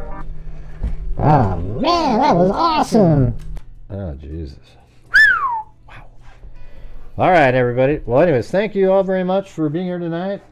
Hope you enjoyed the show, and appreciate all the support for another successful donation night. Special thanks to Cozy Paws. Was it Cozy? What was the first part of the Paws? Well, Paws, right? I always say, and Ivan Victor, right? And some other very generous donations out there too. But I think those two alone made up like 70% of the entire, or 60-something% of the entire night. So that was valuable, important. So thank you guys. Muddy Paws. That's right. We had a Cozy Paws in here and Muddy Paws. There you go. No thanks, Jim. All right. Anyways, thanks everybody. Maybe tell me next time. I'll look it up. But anyways, thanks everybody for being here. We'll see you tomorrow. And as I always say, until next time, be safe out there. And if I could play any other sound effects, I would.